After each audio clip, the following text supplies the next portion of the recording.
this club is struggling to get fans into the stadium. And yet, when you have an opportunity to entice season ticket members and those that are on the fence of becoming season ticket members, you don't take advantage of that opportunity and instead you cater to the big money. Without fans, without hardcore fans, there is no team.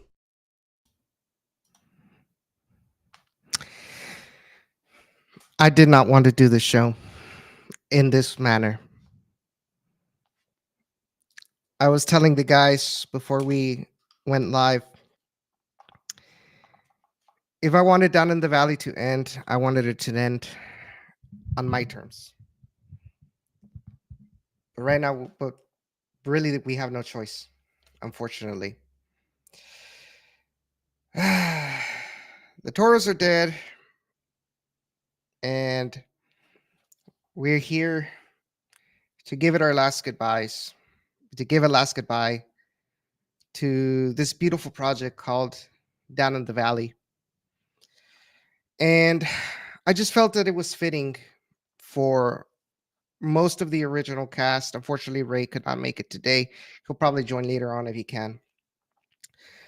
But I thought it was fitting for the original cast to have a quick reunion to kind of talk about the situation, kind of talk about, down in the valley and all this whole journey, and give you all, the fans, a huge welcome and a goodbye that you all deserve. Good evening, everybody. My name is Edson Ochoa, and I have been extremely devastated that the Toros are now dead. So I want to invite right now, and please welcome our good friend and co-host of the show.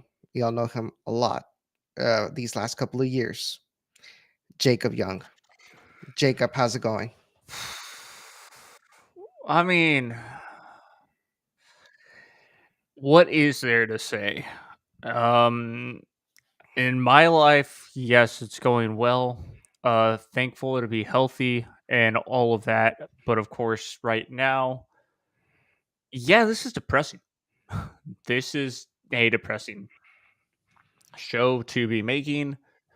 We're all feeling a lot of emotion. Um, I'm gonna try not to rant tonight because we all know how quickly things can get very ugly on this show just in general because yeah, um, but yeah, this is something I didn't want to do either. Depressing. I've known this club since obviously 15, its inauguration. Um, yeah, glad to be here, I guess. Good quick shout out to Abraham Moreno, says adios, arrivederci, au revoir.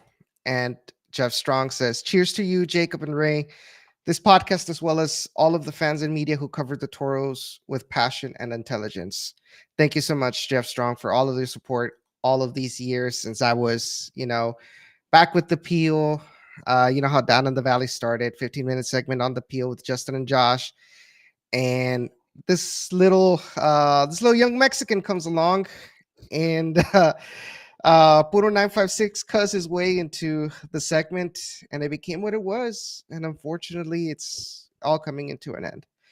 Well, one of the other guys that was with us on Down in the Valley for a while, he was with the Stampede for a while as well. Huge Toros fan. Um, Official photographer for a while of the podcast as well. Everybody, give a huge welcome back to Cesar Cortez. Cesar, how are you? I think that sigh pretty much said everything. What what a way to go out. I mean, I was expecting to get hopefully get back down to the nitty gritty and hopefully be able to cover the Toros again, what with life circumstances and all that. I actually had an opportunity to, but for this to pop up,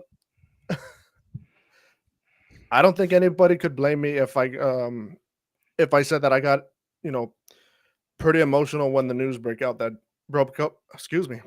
day. And I'm pretty sure a lot of the rest of the fans were as well. I'm just happy that I had the opportunity to come on here and give my final thoughts and, say a proper goodbye. I feel you, man. I honestly feel you. Uh, I think we all feel kind of the same way. I mean, this team was a part of our lives for many years. Um, we grew personally and in many different ways, thanks to the Toros, you know. And now, as it just immediately gets taken away, and now we're left with, we're gonna have to move on, unfortunately. It's gonna hurt. We don't know if we're ever gonna have another professional soccer team here in the Rio Grande Valley, but it was fun while it lasted. I mean, it brought us, it brought us all together. We became really good friends because of down in the valley, because of the Toros. Made really good friends with a lot of people. I mean, I met a lot of people, not only in the valley but in Houston, involved with sports media, that allowed me to kind of flourish and kind of get out of my shell. I've talked many times on the podcast. I was a very shy individual. I would have never thought, 8 years ago, that I would ever hop in front of a webcam and start talking to, people I never knew, that I've never met in person, to talk about the Toros, to talk about anything in general, to, interview players, not only, Toros, Dynamo, CONCACAF and everything. Like, it allowed a lot of opportunities for all of us. And it's just sad. Costless Titan says, hey guys, it's finally hitting me that the Toros are gone with this episode. This podcast was one of the best parts of supporting the Toros. Sorry, guys. Hey, Costless, I thank you all for coming along and saying our goodbyes over to the Toros. And Jeff Strong says, cheers to Cesar as well. And Harry Thanks, says, Jeff. damn. And Harry says, damn, where was my invite, Sniff? We will accept you with SAFC, Jacob, and Edson. Smiley face. We'll touch base upon that later on. But first, guys, I want you all to give us your thoughts, your experiences, just what's on your mind about what the Toros did for you all. I just spoke right now about all the Toros did for me, but I want to know how important was the Toros in your character development, for lack of a better word, in these last couple of years. And whoever wants to take over. Yeah, I'll go first. I mean, 2016. Yeah, this is their first real year, as a club. Correct if correct me It if I'm was, wrong yeah. there. Yeah, but and so 2016 just in general was a humongous year for myself, and going to the practice field, watching basically every single match, every single game was pretty freaking insane, and up close and personal. And the coolest part was right at almost the start of the next season, when the stadium was going to be open. They had a private little event for Dynamo and um, RGVFC players and fans, and all that cool stuff. And so that was pretty epic, pretty special, to see Wilmer Cabrera up close the first time, um, getting to meet all the players who had made that 2016 team special, in general, and going to have season tickets and all of that for that first year was pretty freaking special in general, at the main stadium is what I was trying to say. But yeah, I mean, it led me here. That's that's what it was. So that's pretty freaking crazy. Cesar? Give me a sec. Excuse the mess. Man, going back all the way to 2016. I don't know what gave me this gut feeling that, eventually professional soccer was going to come to the Valley. I knew it was inevitable, considering of how many soccer fans were down here. All the especially all the Liga MX jerseys that I saw growing up as a kid, everybody wearing them. And I had been wanting to follow a team, and I said, hey, maybe in a couple years there's going to be a pro soccer team, and I can go to that and cheer on my own team. And then lo and behold, 2015 or 14 comes around, the news comes about that the Valley was getting a professional soccer team in Edinburgh, where the stadium was going to be built right where the Super Splash location was going to be. And I loved going to Super Splash as a kid. So so having something that I loved being replaced there, oh my God, it was a dream come true. But yeah, as Jacob said, this has opened a lot of doors for a lot of us. It's given us a lot of, you said it gave us a lot of exposure too. Me personally as well. I mean, I would have never thought that I would be, who it's going to sound a little corny, a little cheesy at first, but I never thought I'd be where I am today because of RGVFC. I mean, because of that, I was able to get out of my shell. I became a social butterfly, going to the games, hanging with the Stampede. I will never forget the first day that I showed up with that trombone back there. I don't know if you can see it on my shelf. And it was the last home game of the season against San Antonio when they ended up winning 3-0. That probably had to be one of the best nights of my life. And from then on, the rest was history. Getting to be able to go to the rest of the games in the new stadium, and then being able to find, have this little group that we've had for the past couple years and all. I know I've been away for it all. Life has, has a way of getting the better of you and getting in the way of the things that you love. But I'm just so grateful for the opportunities that I was given because of RGVFC. I would have never met y'all guys. I would have never have gotten the exposure or known what I was capable of. So, yeah, it's true. I hear you, man. I mean, a lot of great memories of meeting you all, meeting players, on a personal level, knowing their backgrounds, knowing their stories, knowing their points of view. I mean, don't get me wrong. I mean, all of that influenced me, and helped me understand that at the end of the day, players are human too. I mean, they understood our point of view as well. I mean, meeting Robert Castellanos, whose jersey I have right there that he sent me when he was in Nashville, meeting Chuy Enriquez, meeting Robert Coronado, meeting Chelo Martinez, and having conversations about what it takes to be a soccer player, everything that they do. Them knowing and telling me that you got to say what you got to say, whether it's good about things about us, whether it's bad things about us. And if it's things that are bad about us, but it's how you have evidence that you're not being, insulting or anything like that, it's up to us to, as players, I remember Costa telling me this. It's up to us as players to take it, as constructive criticism and improving upon that. If we take it badly, any kind of criticism, that's on us, so it's all these little things that I grew to value, that helped me know more about the sport, know more about myself and everything.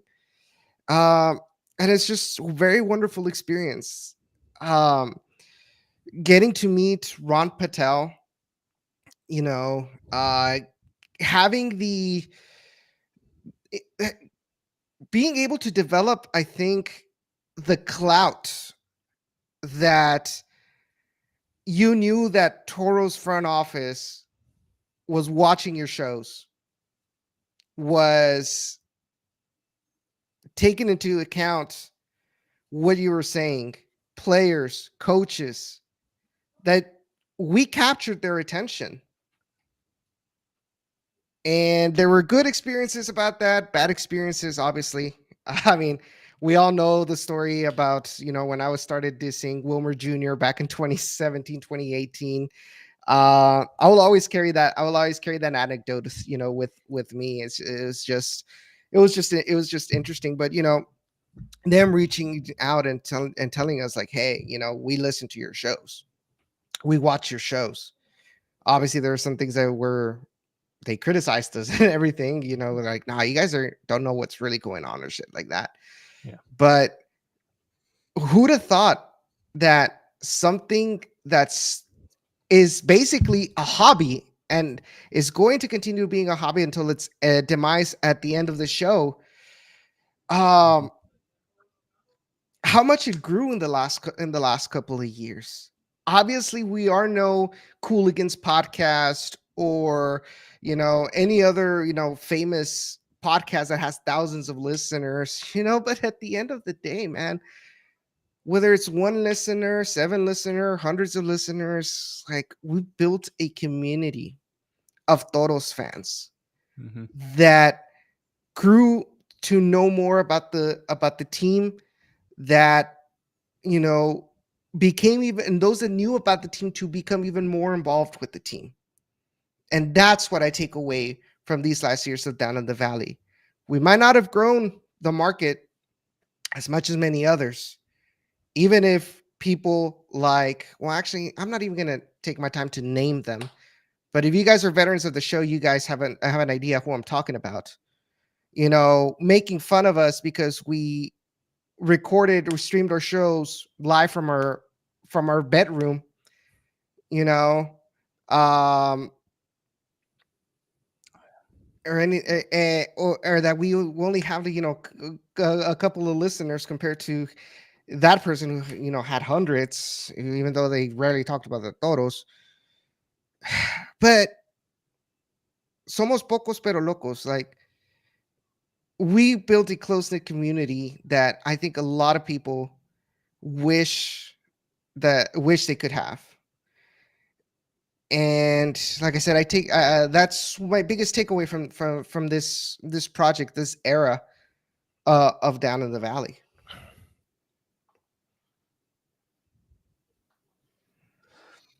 I guess I'm up next. Yeah, it's true. I mean, it's crazy. We did grow at least a community here, which was insane. We proved some other people wrong. In the part of it, especially after they decided to leave and diss us. But that was 1000% for the better. We all know who I'm talking about. If not, you should have been there. That's all I can say. Because those were some wild times, Edson. Am I right? Mm-hmm. When you lived up in Houston and back down here. Yep. But yeah, it's something. Because I don't even know. Just okay, it stinks. It's over. But I mean, yeah, it really does, because this was only getting better after the Toros. I know we'll talk more about this, but after the Toros decided to part ways 90% with the Dynamo and that expansion team, Dynamo FC, it just seemed like it was going to get better and better. I mean, we're talking about 2 straight years making the playoffs. Almost 3 straight years making the playoffs. 2 straight. Two, Okay, yeah. yeah, 2 straight years making the playoffs and just missing it barely. Expected big things this upcoming year. So, but just communication. That's what I'll say. To the fans was the biggest demise of this club in the end. Because who the heck waits until literally Christmas week to say, hey, y'all are out of a job. Congratulations, right at Christmas. Bye. See you. Arrivederci. Like, how freaking terrible is that? I know we weren't supposed to get into this, but we're feeling the same thing, but still. Come on. Come on now. So, I mean, that's just where I stand. It's just absolute, just terrible millionaire, billionaire freaking crud that they did. But of course, it just who knows what the bottom line was there. It just, I don't know.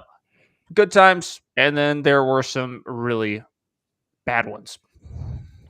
Cesar, real quick before we talk about the next topic. Going back to what you said about proving people wrong, I think for me that was the biggest takeaway of this podcast was that, hey, we didn't go into this stuff blindly. Not to say that we were the best at, as far as like predictions go, I guess you could say, but hey, we knew for a fact that the way it was running wasn't really optimal to reach out to many of the Valley. The one thing I'll never forget though is the one segment with I think I was part of this segment where we had talked about branching out into the rest of the Valley and proving that there was no marketing outside the McAllen area, McAllen, Far, Edinburgh area, and there wasn't. I mean, the best we got was like a few bumps on the radio for certain stations. Then again, yeah, and not only that, but also like right at the end, I think it was like 2 years ago, they started sending players over for some showings over there in the in Harlingen area. But that was my biggest takeaway from this is that we did what we needed to do to try and grow the community for this team. We weren't front office, and thank God we weren't, because our downfall probably would have been much more, the bigger they are, the harder they fall. So I'm glad to say that, or happy to say that I'm glad where we were where we are now, as our own independent podcast. It wasn't the quantity for me, it was the quality. As I'm sure it was for a lot of fans. Yeah. Harry says in the chat, he says, as an SAFC fan, it was a way for me to get to know the great people of the Valley and to know that we can banter, but at the end of the day, we are like family. Abraham mentioned as well, on a personal note, it helped my father and I grow closer after my mom's passing. We're sorry for your loss, Abraham. It was our way of going out and spending time as father and son. Moses says from Facebook, he says, you guys did fantastic. Gonna miss the Toros and the show. It grew on me and my family. We did 2 seasons and bought every jersey they sold while I started. I guess there are collector's items now. Who knows? I think sorry to interrupt, Edson, but yeah. I think for a lot of us, it brought us a lot closer to Jesus Hernandez. No, Edson. What's up, Borrega? By the way, congratulations on your marriage, bro. Yeah. Going back to what I was saying. I think it brought a lot of us who are already soccer fans closer to a lot of our family members who we haven't, necessarily spoken with a lot. I mean, not to say that I haven't, been close to my abuela for certain, but I promised her one day that I would take her to see, America. And the time that they came down here to play against, I believe it was Pachuca, and they ended up winning that game 3-2, which was an amazing game, by the way. And, I was able to keep my promise thanks to this organization that came to the Valley.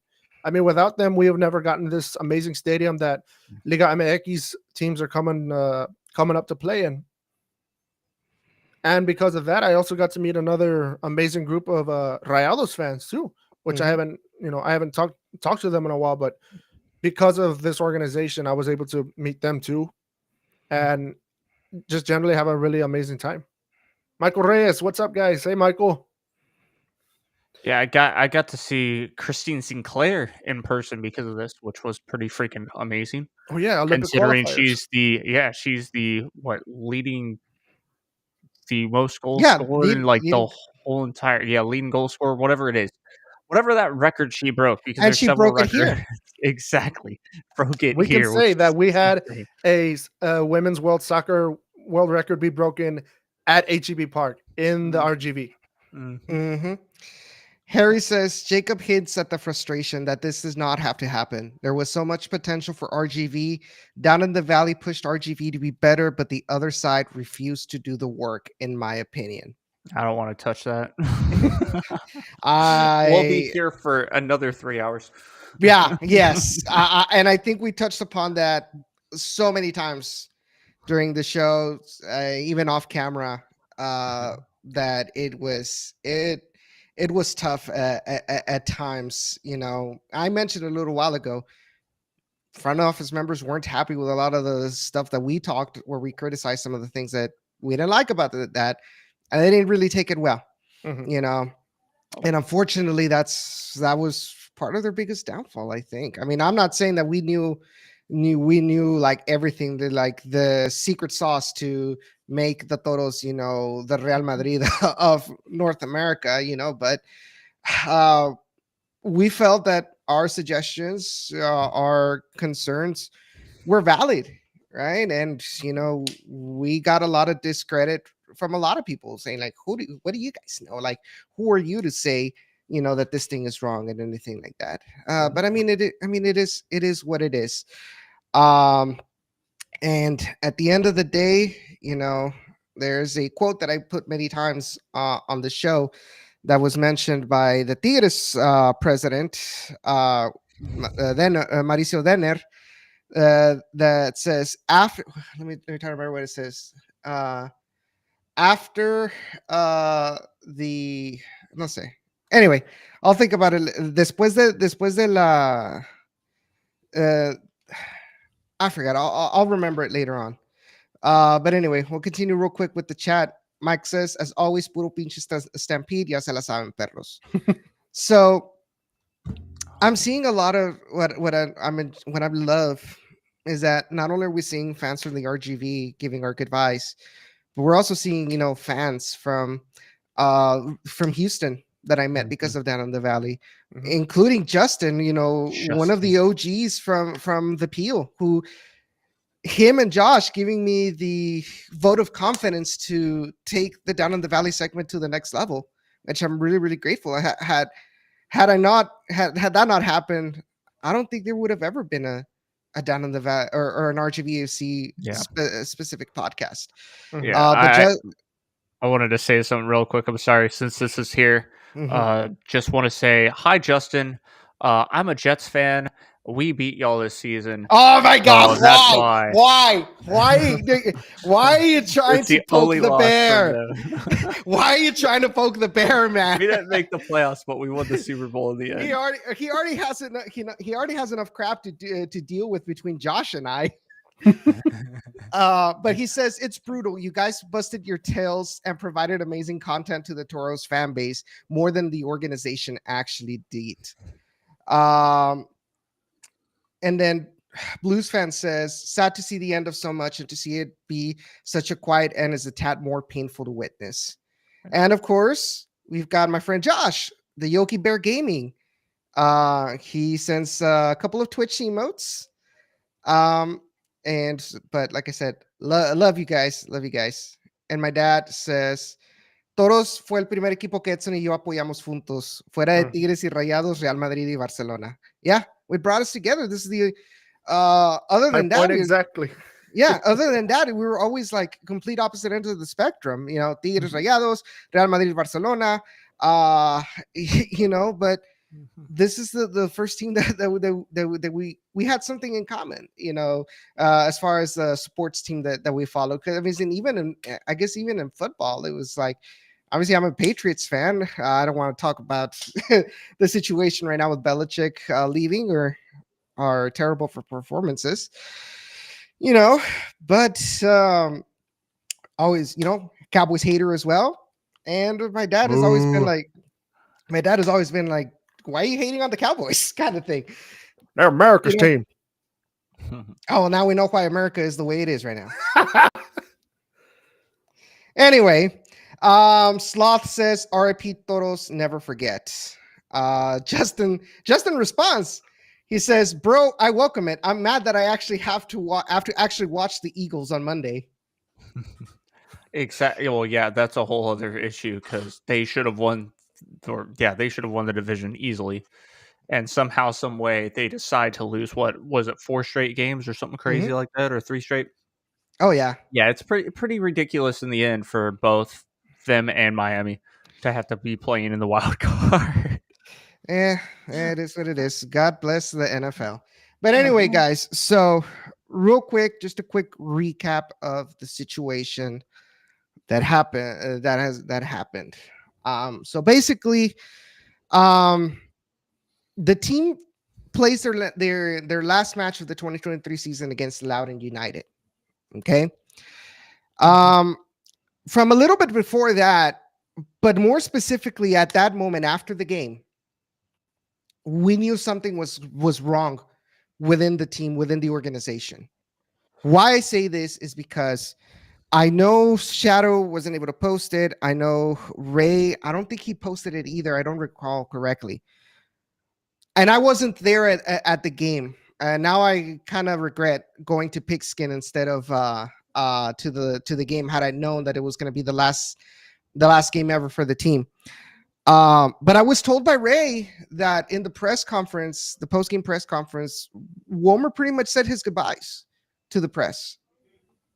He pretty much told them that I'm not coming back next season.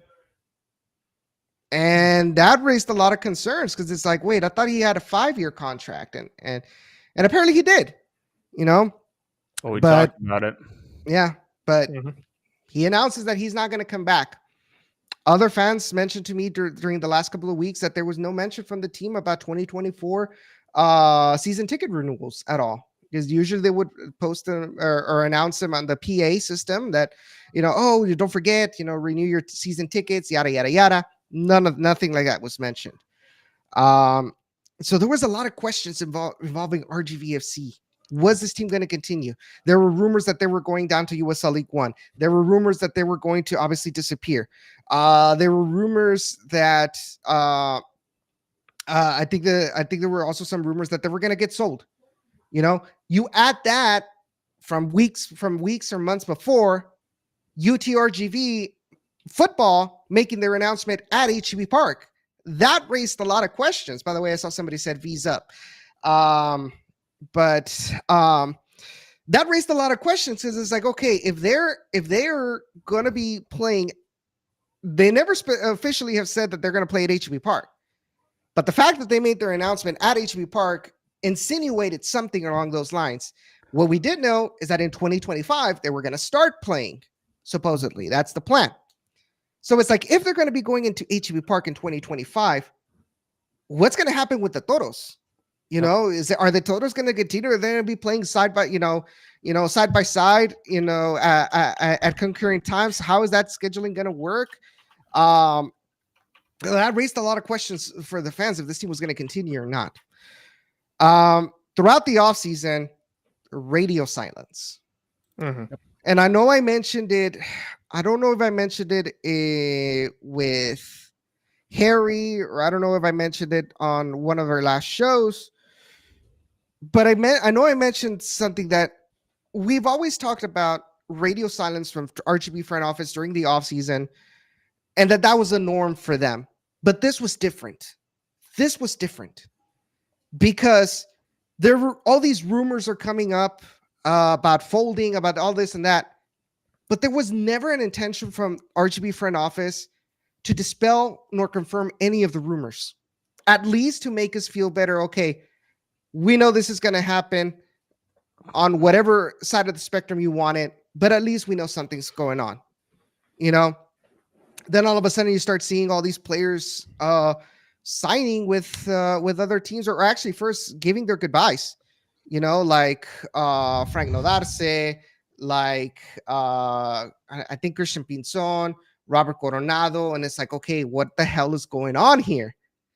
But nothing was mentioned. Nothing was mentioned by the team social media. We were left out in the dark, right? There wasn't even any filler content to be thrown out. Just Nope. pure silence. Mm-hmm.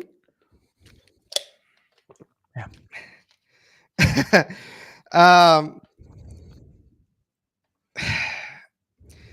Jesus Hernandez, my buddy Borrega says, is HB Park going to be open for soccer games in the future? I don't know. We don't even know who's right now. Mhm. There's speculation on who's going to be the potential buyer for the team or for the stadium. There was a report that said that the city of Edinburgh was going to buy it, who then was going to resell it at a loss to Edinburgh UTRGV. UTRGV. You know, and apparently UTRGV, from some of the comments, first from the city of Edinburgh, I think one of the councilmen that announced that was happening mentioned that they had no intentions of keeping the Toros or even continuing their anything related to soccer with the stadium. And I highly doubt that UTRGV is going to be going to go out of their way to bring in, Liga MX teams or any kind of teams, soccer teams, professional soccer teams to play at HEB's Park. This is going to stay. I'm pretty sure this is going to stay a football only stadium from 2025 on. So Don't count out one thing.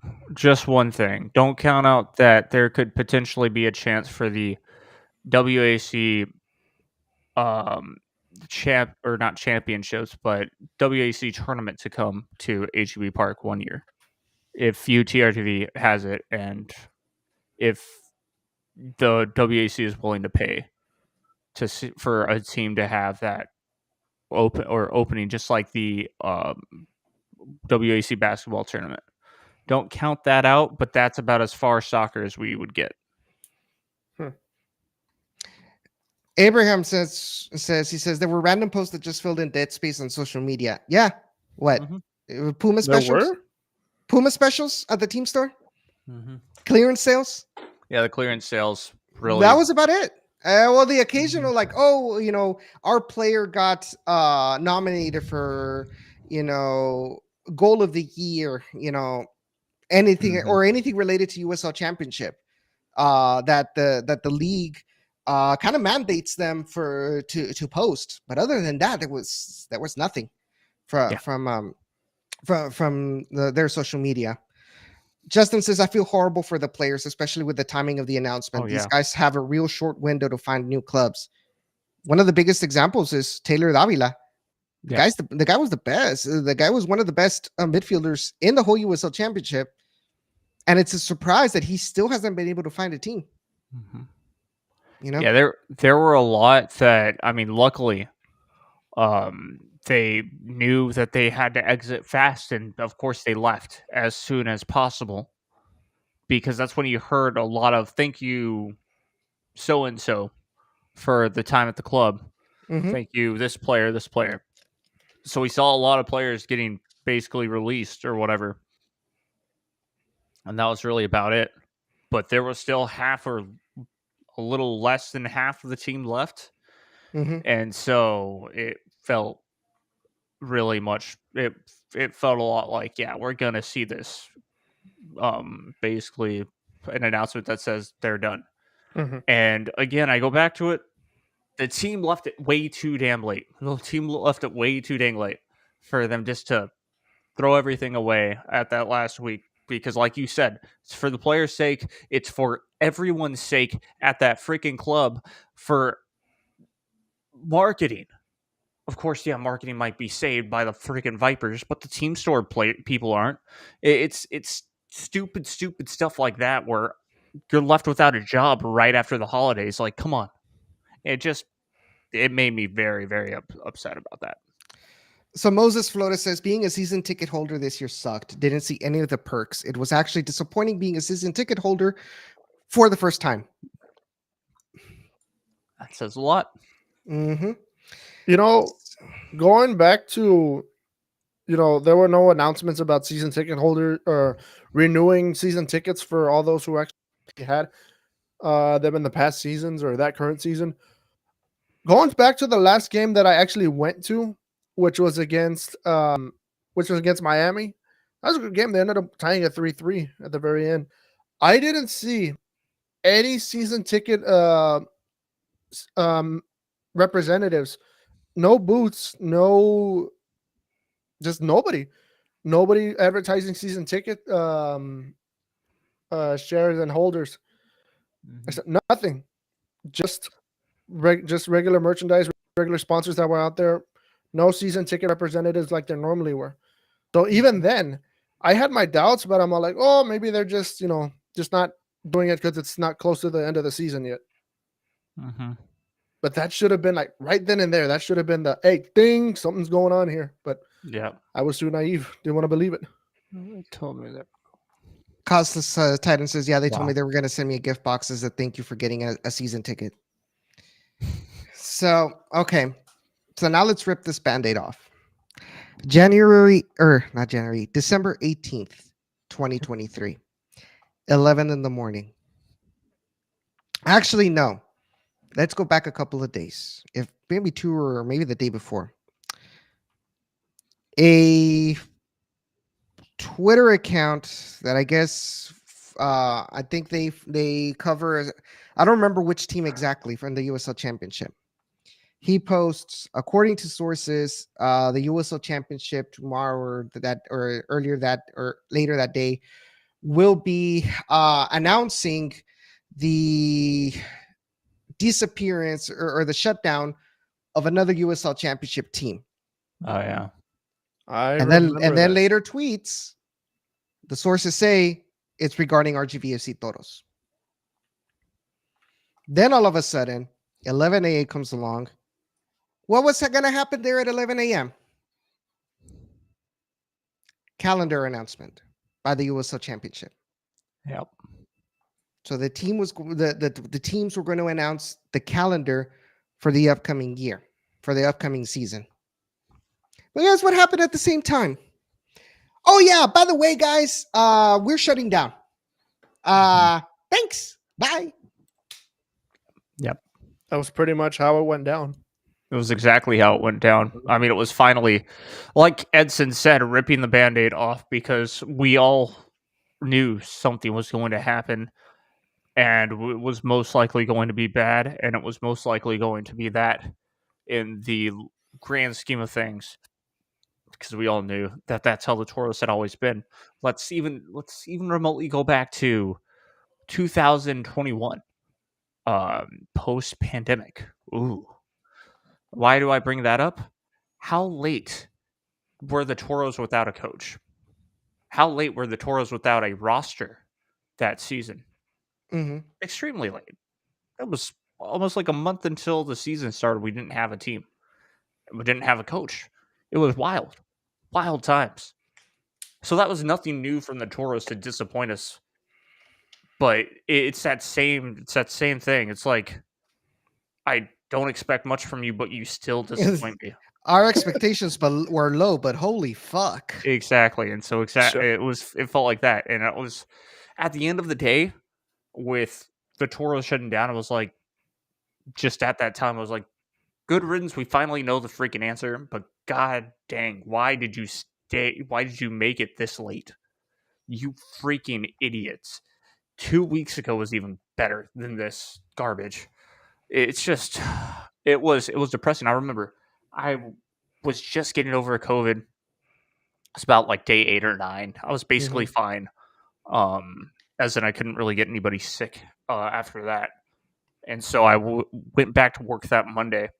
And I remember that was the day that the Toros had officially announced that they were shutting down. And I had to go pick up equipment from my boss. And even my boss was like, did you see the news that the Toros are shutting down? I was like, yes. So I got to on Wednesday at the podcast that I do in Brownsville sometimes for my job, got to talk about it and got to say how freaking depressing that was and how terrible it was for a whole entire hour, which was crazy. I got to say how that season went, how the season before that went, when it all started, all of that, breaking it all down. And so, yeah, it's wild that it was so like that. our expectations were low, but you freaking it has a basement somehow of our Still find a way to expectations. disappoint us. Uh-huh. Apparently they were digging a tunnel underneath the chapel. So Abraham says, totally random, but for lack of better words, whoever was in charge of social media totally ate shit when the announcement dropped. Oh keep yeah. keep that in your thoughts, guys. Yeah. And then he says, yep, they tried to bury the lead. Cesar, give us your thoughts about what went through your mind before when you saw that announcement. I think I was actually off that day, so yep. Come around that time when I'm randomly scrolling through Facebook, waiting for the announcement to drop of what the schedule was going to be like for USL and how the conferences were going to line up, because I was expecting at best one of the Eastern Conference teams to come over to the West, kind of like how they did with St. Louis. Y'all remember that? Yeah. And how well that worked out? Or, something along the lines of that. Or maybe at an even worse case scenario that the Toros were actually just going to be, USL League One or move over to the Eastern Conference, which I don't know how that would have worked, but that's what I was praying for. But to my surprise, I shouldn't even say surprise. Like, I should have known, like, right then and there that it was inevitable. Literal tears were shed that night before bed, looking up at ironically enough, the flag fell on its own right now. I don't know if y'all saw that. I thought you took it down, or just no, like I was trying to adjust it. Then all of a sudden, with not even a tug, just whoop. Yeah. If that's not an allegory for something, I don't know what is. So I think for me, I saw the announcement on Twitter because I have notifications turned on for the RGVFC account. So anytime they tweet, anytime they repost, I get a notification. And I knew what it was going to be about, but it still hit me hard. I was very disappointed in the team. I started being sarcastic, making memes about, the team's silence. But it still hit me, man. I was at work in my office and I cried. Mm-hmm. I cried. Mm-hmm. And I remember during the lunch hour, Costless did a Twitter space talking about the situation. It was me, it was Ray, it was Costless, obviously, and Shadow. And one of the things I said was, I know I shouldn't cry because soccer is the most important thing of the least important thing. Yep. And I know I shouldn't cry because the team really didn't care about us, but I still did. Not for the organization, but the memories I made, Yep. the friendships that I made. That's what I was crying about, that it was now going to be over. And it took me a while. Everybody at work was asking me, "Hey, did you hear about the news?" Yes, I did. I still can't get over it.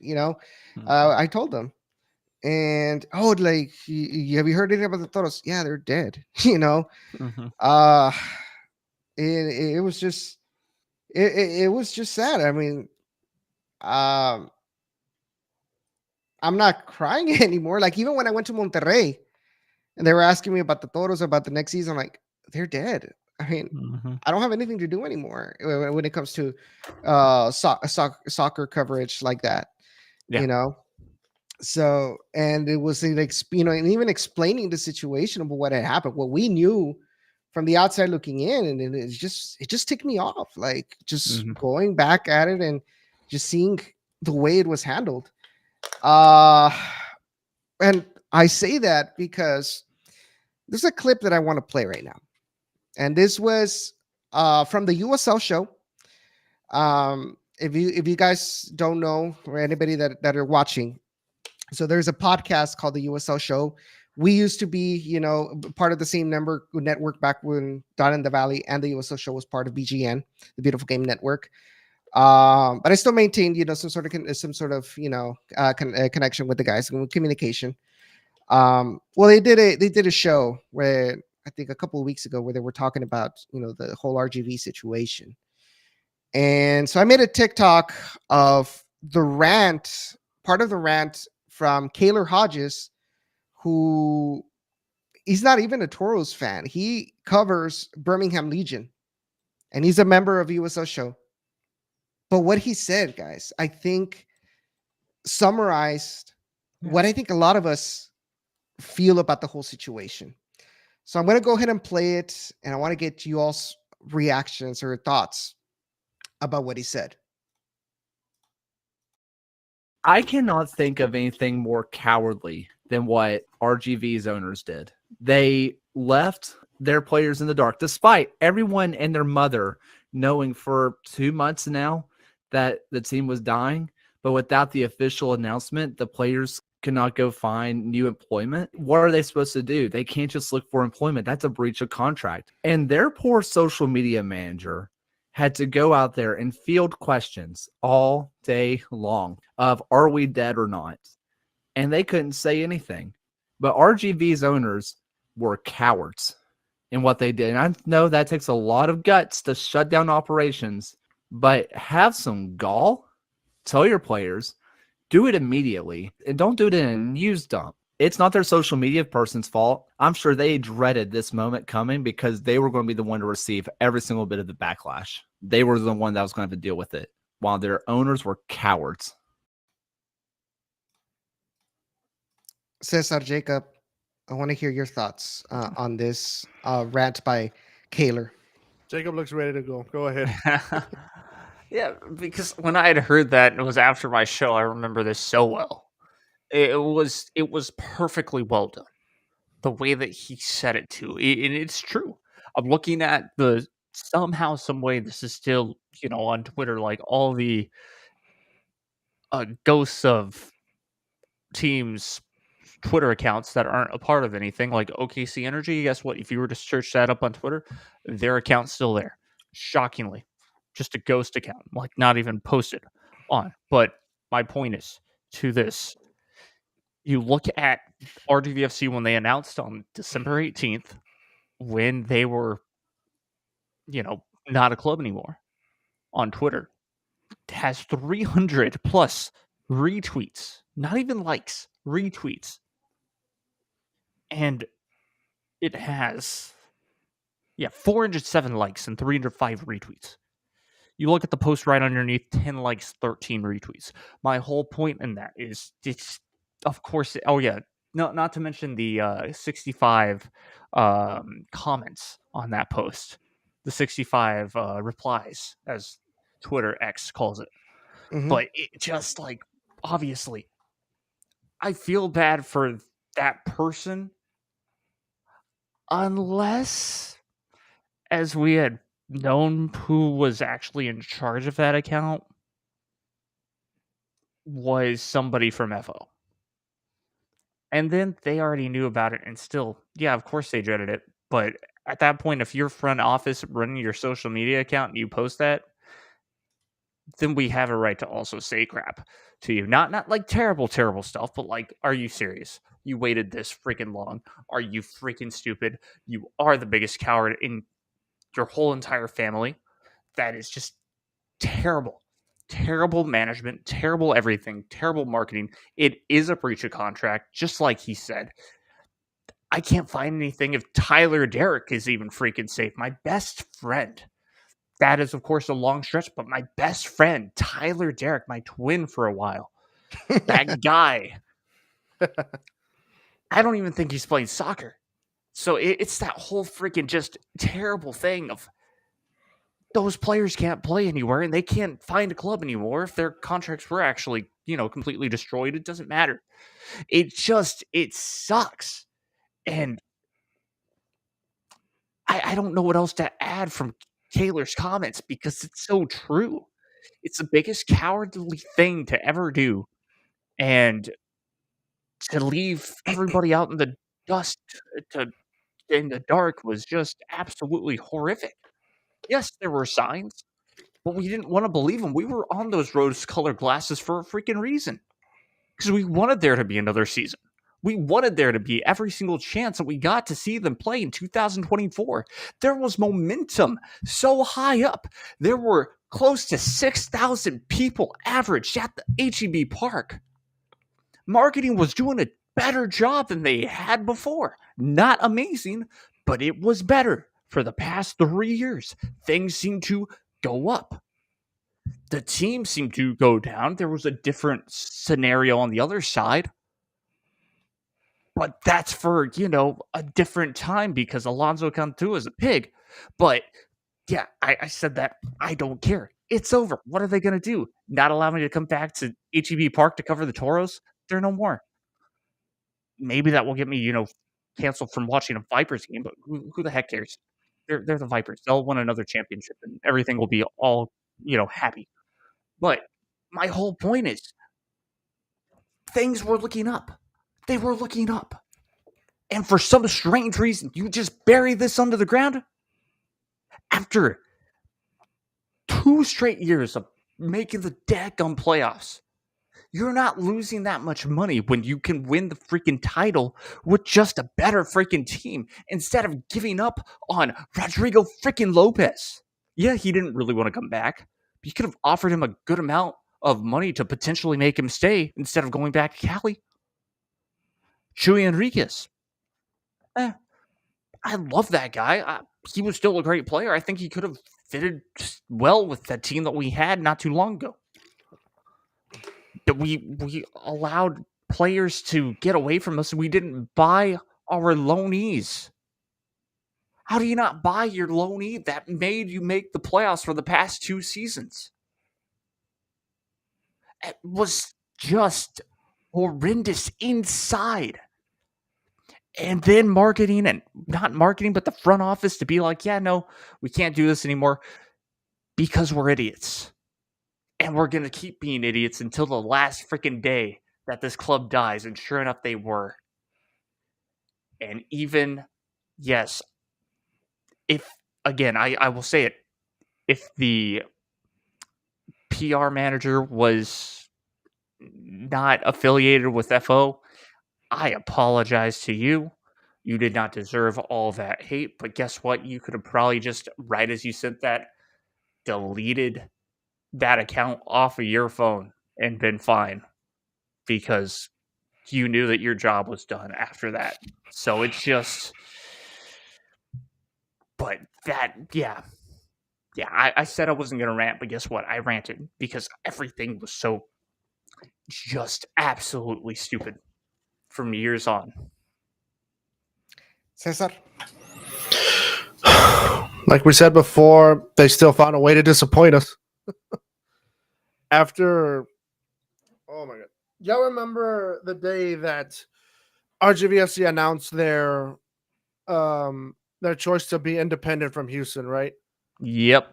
Yes. How much we rejoiced. How happy we were and how things were going to shape up. Look at the progress that they made because of it. It was phenomenal. Getting back into the playoffs, your first independent year from your parent club. No longer a farm team. Actually having a consistent roster. No loss of players. The consistency was there. It was amazing. And then for it to just go to hell in a handbasket. All that for what?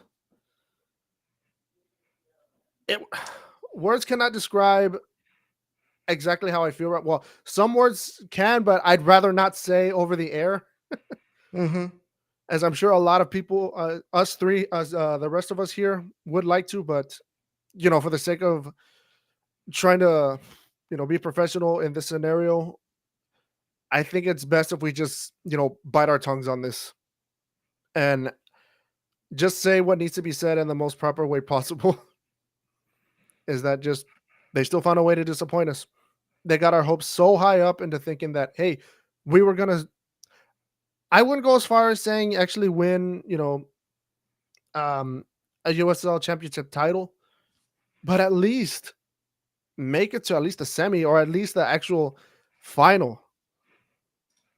you know, that was my hope. That was my high hopes for this club. But for just for them to just kill it like this after all the success, what little success, but success nonetheless. Little success is better than none. Mm-hmm. And then there was, all because of the announcement to, you know, go independent from Houston. Yeah, Fans let's wanted that for the longest time, and they got it. let's then look. remember that success too. We beat Phoenix in the playoffs. Mm-hmm. Yeah. Really quick, Jacob. Tyler Derrick, your mustache looks great. It's from Abraham, and Josh says, Tyler Derrick, I need a man bun like yours. That'll never get old. For some strange reason, y'all saw it. I never, to this day, still never like thought I ever looked like Tyler Derrick. It became some sort of inside joke. It was it just really hilarious. did, and we even involved Tyler Derrick into it. I remember, I even saw him in the hallway of the locker room and said, "Hi, twin." I like legitimately said that, a little nervous, but because it was just like it was only my second time ever saying hi to him. Yeah. Like, "Hey, twin," and he was like, "Because we look alike."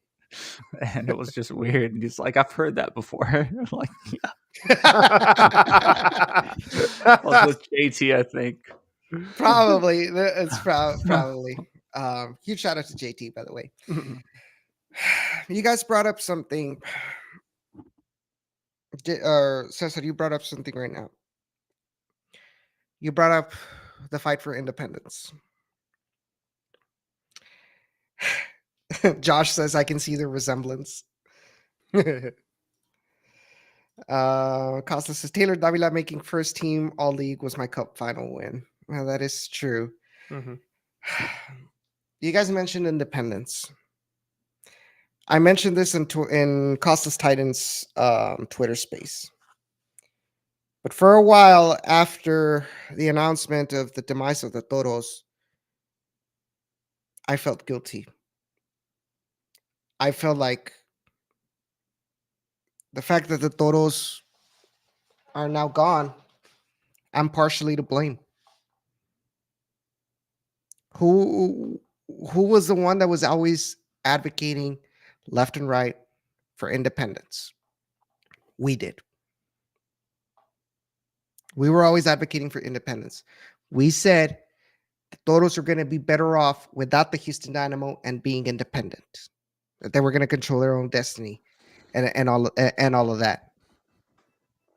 I had Ron Patel reach out to me to get feedback about potential independence. And I told him what I thought. I told him everything I said on the shows. I told it to him. We would like a team that we can control, that we can get our own players, get our own head coach, where we can control our own destiny and finally be competitive, because the Dynamo ain't cutting. And guess what happens?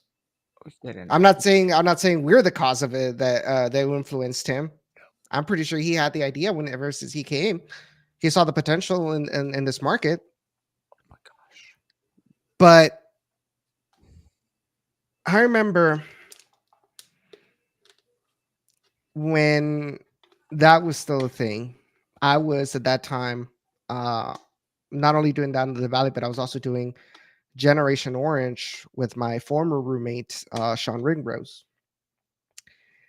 And one of the things that he said was, be careful what you wish for.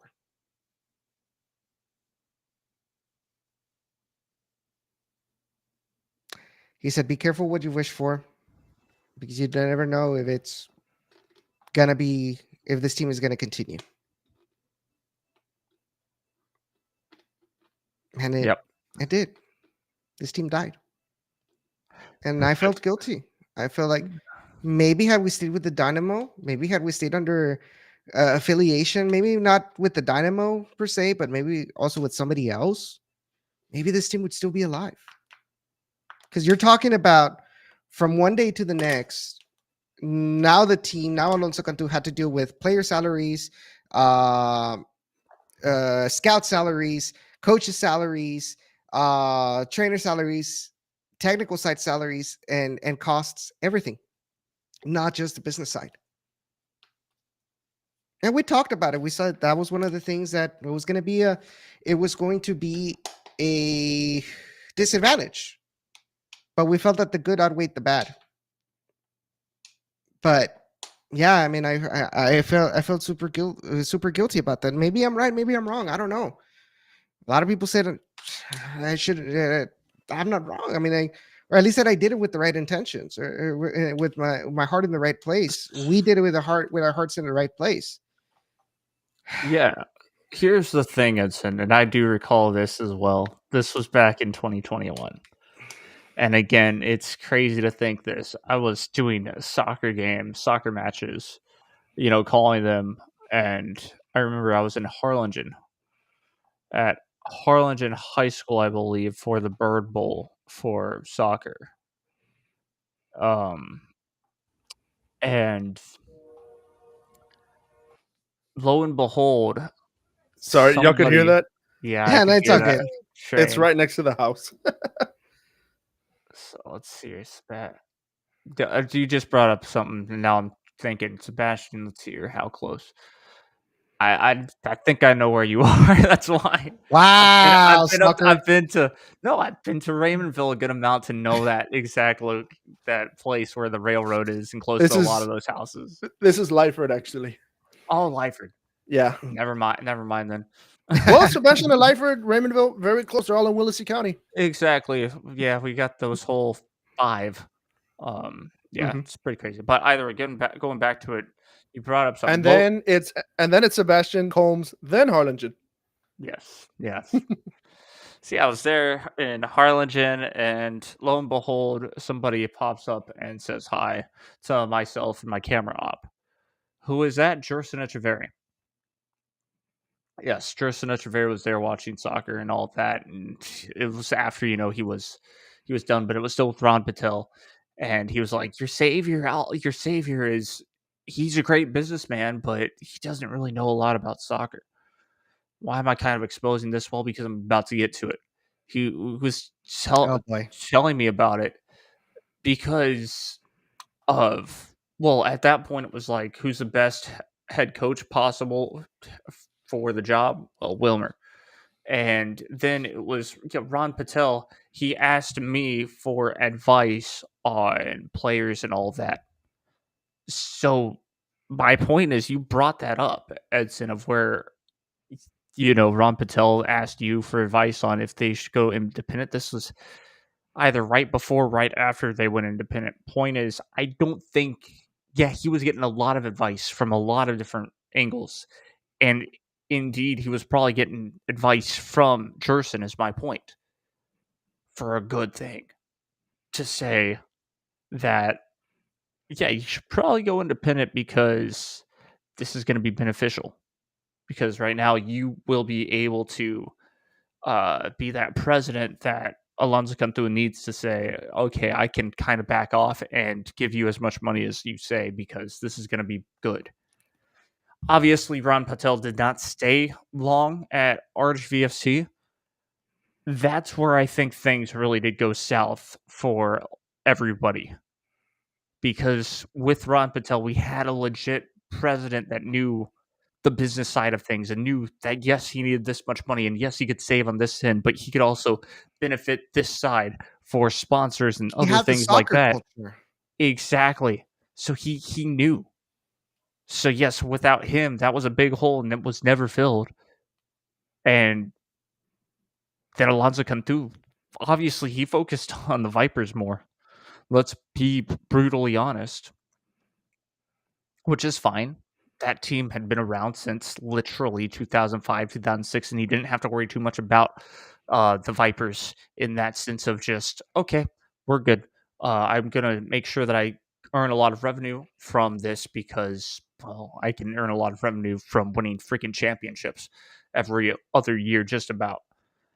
And we'll get back to it. It's just, it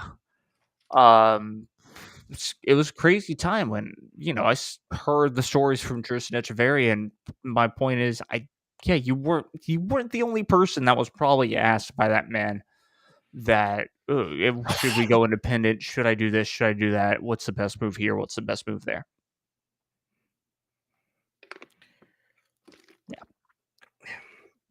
Sorry, guys, I'm battling a little bit of a sore throat, so if I start Uh-oh. drinking a lot of bottle, yeah, I know. That should be all right. But yeah, you bring up a good point. After Ron Patel left and the hole was never filled, that should have been a first red flag. That we never got a soccer savvy person to be in charge of the team. Josh says, yeah, but I still don't think it matters if they split or not from the Dynamo. The Dynamo would have probably cut it either way because of money. It's not like they've been a financially impactful franchise. Plus, when MLS next. yeah, that too, Mhm. but also when the announcement or when the independence was announced, it wasn't a complete severance of the contract. They had 1 year left. The way that the announcement was made, they said that they amended the contract to allow the Toros to become independent. And then once that year finalized, then the Toros were truly independent, had no affiliation with Houston Dynamo whatsoever.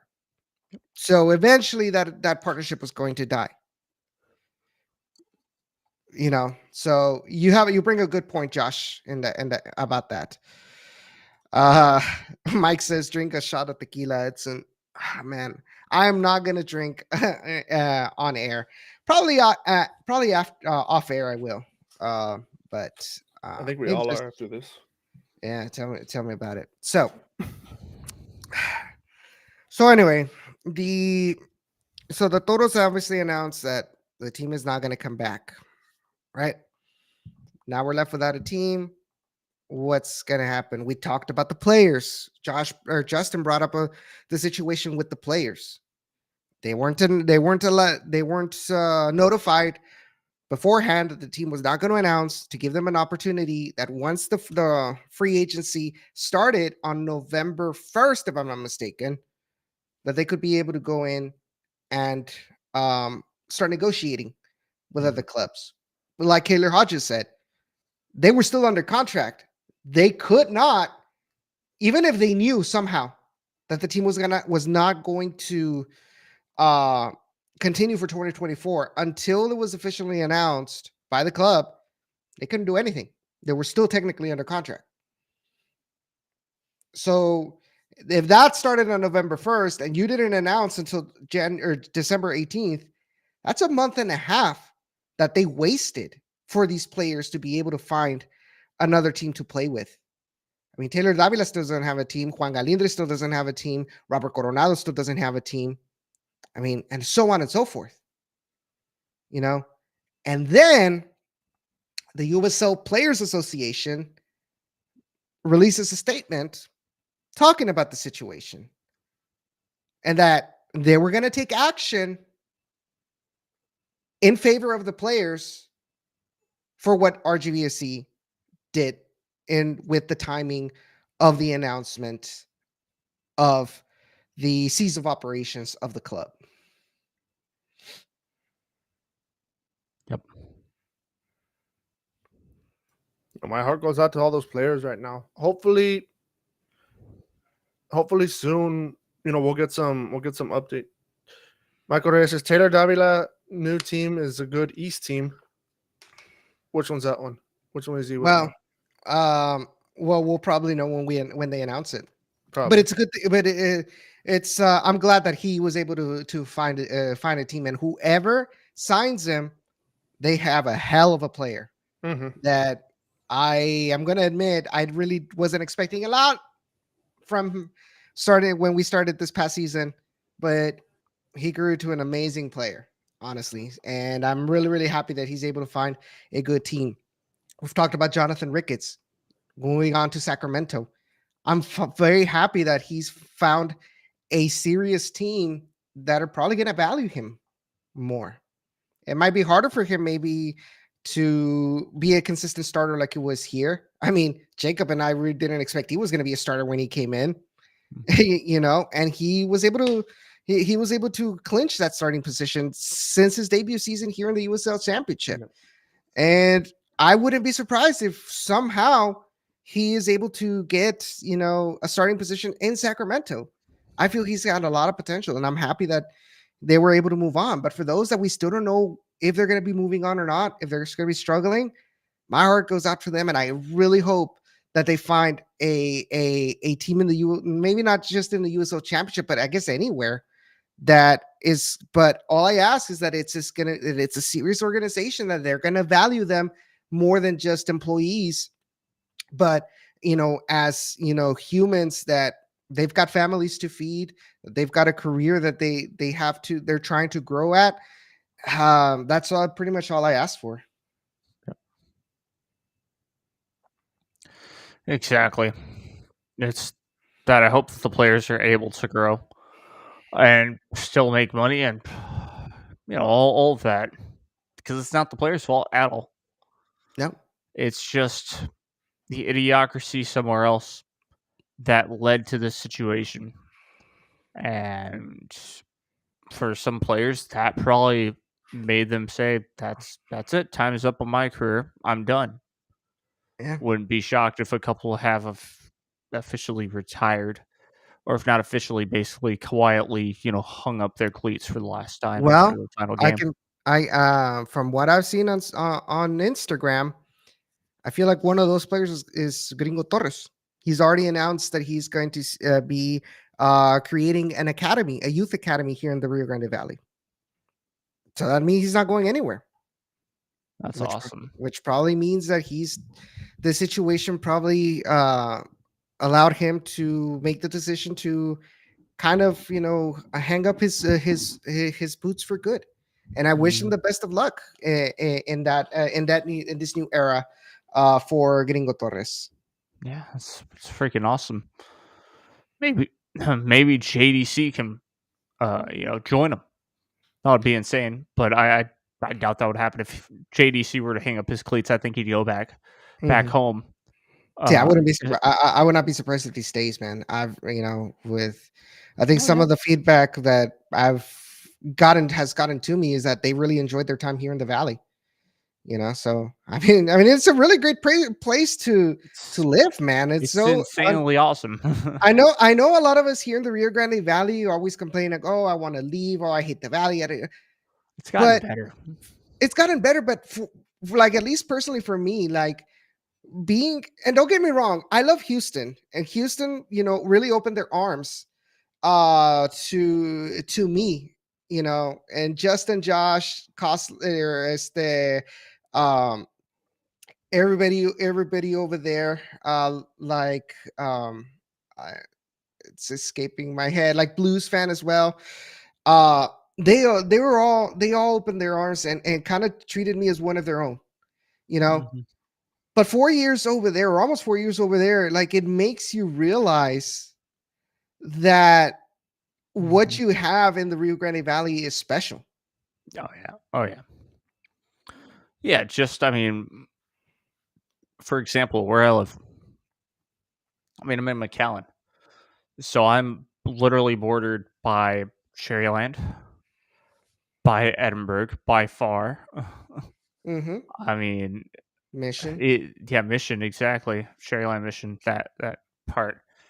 And then, of course, I'm 90 minutes away from SPI, an hour away from Brownsville,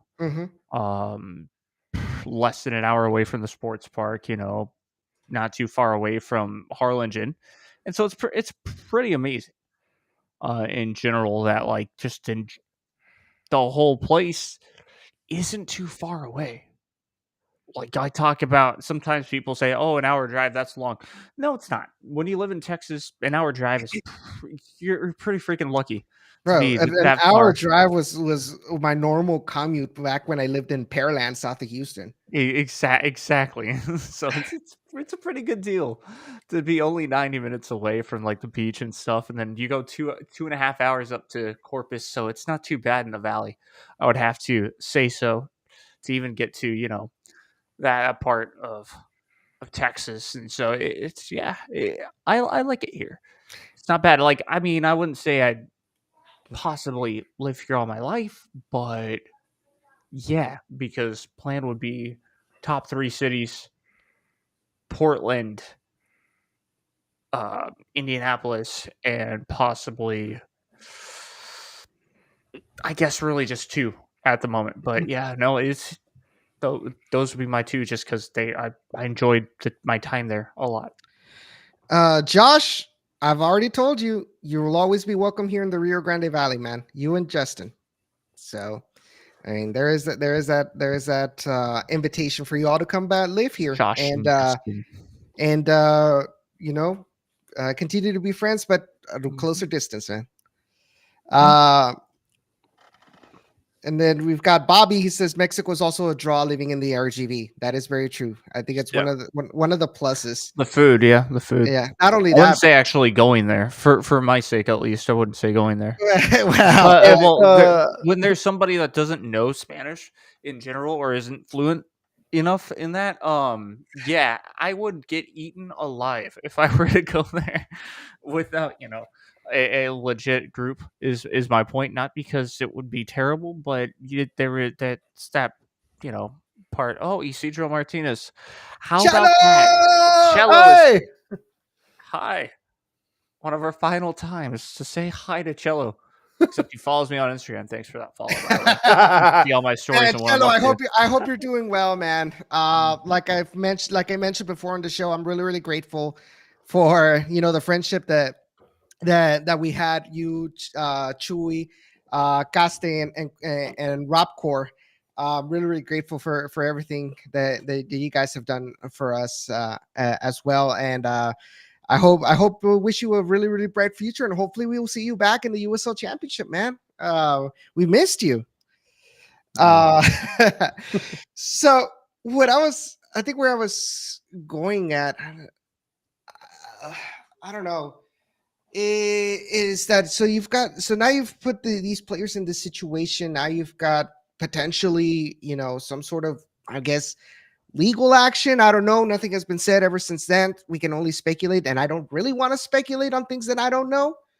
But the fact that the USL Players Association is getting involved with this, that's not a good look. That's not a good look for Alonso Cantu and the former Toros ownership. So, I mean, what can we do? Honestly, nothing, man. It doesn't pertain to us. Let it burn. Let it burn. Let it burn. Sorry.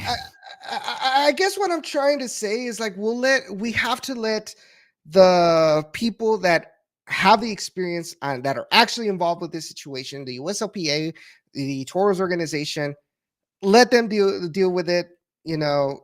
We can only do so much. We can only give our opinions, but we can't tell them, okay, this needs to be done. We don't know all the details. Sure. But they will. And I really hope that justice is served for whatever side is the correct one. I think what I'm trying to get at is, we cannot allow ourselves for this situation to take control of our minds, take control of our everyday life, and ruin our day. Because at the end of the day, Alonso got what he needed, or Alonso got what he wanted. He's a businessman. The Toros wasn't making him money. And unfortunately, Toros is, as any other soccer organization, it's a business. It's a business at first, everything else second. So if the team wasn't going to make money, would you blame him as a businessman? Because he's not no random businessman. We know that. I'm sounding like a Alonso Cantu apologetic, but what I'm getting at is, he's already done what needed to be done in his eyes. We cannot allow our days to be ruined just letting that control of your life, that, oh, you know, I'm going to protest against the toros. Yeah. We can't do anything about it anymore. The only thing we can do is stay united as a community, and just hope and pray that someday in the future we get another professional soccer team in the Rio Grande Valley. Cesar, I know we haven't let you speak for a while, so if you want to say something regards to this, go ahead, and then we'll go with Jacob. Y'all pretty much just said the long and short of it. I mean, there's not really much more I can add at this point other than just, hey, don't be sad because it's over. Be thankful because it happened. Without this, again, said it before, but without this, none of this would be possible. None of this would have happened. I would have never gotten the exposure I needed as a person. And as far as like photography goes, I would have never known I was capable of taking, expressing that talent. I would have never have met such amazing players, coaches, staff, nor would I've ever had the opportunity to say, hey, I covered an international game with, thanks to the stadium coming out, women international soccer. I got to witness a CONCACAF event in person, not just witness it, but be somewhat a part of it. Again, so don't cry because it's over. Be thankful because it happened. That's all I can say. Jacob? Yeah. Yeah, like you said, there's nothing more to really add to it. I guess for now, let's just, hey, maybe let's try and start up a PLL team in Hidalgo County or something. Or maybe get ourselves a hockey team back. Those are always fun. PLL is Premier League Lacrosse, if anybody didn't know. Arena of hockey, look lacrosse what is I pretty found. fun. Oh my gosh, that's amazing. that is something special. Any chance of MLS next, Stiffy? Technically, yes. They've been around for about a year, and that would be Idea Toros, Bobby. But I don't believe they have. I don't believe they have a coach anymore. But they moved to MLS Next, and Idea I Toros think will still be a thing. No, but he's talking about MLS Next Pro, not the Pro. Academy. MLS, I believe that's MLS Next Pro. I could be wrong. No, they were not MLS Next Pro. They were They were part of MLS Next, which was kind of like their version of the Academy tournament. But MLS Next Pro was more like North Texas SC, Houston Dynamo 2, Austin FC 2, et cetera, et cetera, et cetera. Okay, gotcha. That's what that's what he's never. Yeah, never mind, Bobby. Forget what I said. I'm wrong. But we do have NISA. Do I recommend it? No, because I think that stadium is still halfway condemned. But I couldn't be completely clear on that because, again, this is weird. I bring this up last year, 2023. I cover the Brownsville ISD soccer tournament, the Raising Cane's tournament. That was actually a tournament. We were faced on the opposite side of the press box, and that's where everybody, all the fans and everybody were there. Then the following months to come, when it was April in time for the regional semis and finals, everyone was sat underneath the bleachers or on the home side where the press box was, which it happened to get cold that weekend. But so that's where, and they were selling concession underneath, and it was all confusing. Like it was fixed, but then they didn't allow anybody to sit on that side the last tournament. So I still couldn't tell you where the heck that place is coming from. But again, they're in NISA, so they're apparently professional now. So yeah, we gotta still have a professional soccer team that still has turf, but that turf is about to become truly just soccer specific because the lines on that turf are literally, that's how bad this turf is now, are fading away, Mhm. which is insane. So yeah. So, okay, real quick, go into chat. Abraham says, I just hope the sponsors that are still tied to the RGV Vipers see how this was handled and reconsider the partnership with this organization. Like I said, that's up to them, and we can't control that situation. Let that handle its course. That's the Whatever thing. The happens, Vipers are, happens. the Vipers are, run differently. That's the thing, Abraham. And I don't see the Vipers going anytime soon because of how much success they have and are tied to the RGV or are tied to the Houston Rockets. And that's the whole reason of why they're not going to almost ever fail. So Mike says, no, honestly, I'm very thankful for everything I got because of the Toros. Like I said, when I was at my lowest and depression is kicking my ass, this team and some of the players, shout out to Cello, Rob, Caste, Becky, to Shane Beckford, Kyle Edwards, all great guys. And you guys as well. I'm thankful for y'all's friendship. Jacob, go Jets. That's pretty much it. I mean, we got this was something beautiful that we created, and that's nobody's gonna take that away from us. That will continue to live on. I was telling the guys, I think I told Mike when last time I talked to him, I told him I'm gonna continue wearing the Toros gear, but not because of the organization, because I'm wearing like the memories of everything that we lived, you know.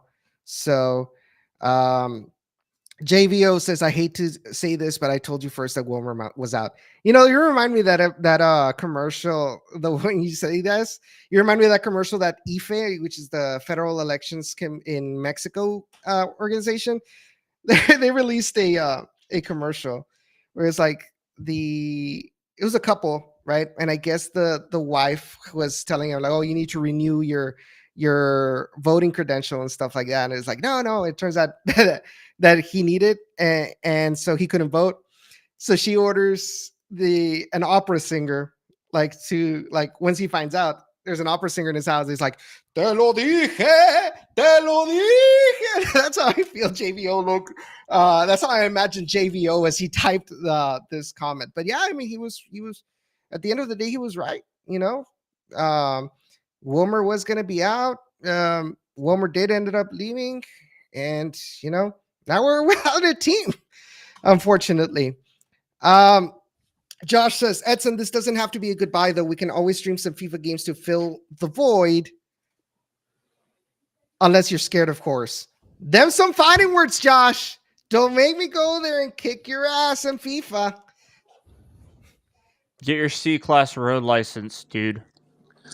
Hey, look who it is. Everybody say hi to Ray. How's it going, Ray? Hi, guys.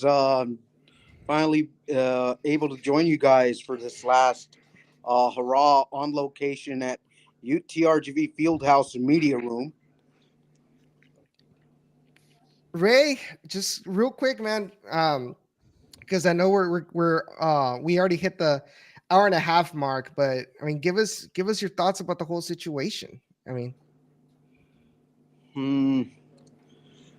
to have a note comment to close out your final way of operations is to say you're completely guilty of something, and not wanting to talk about the entire situation makes it that much worse.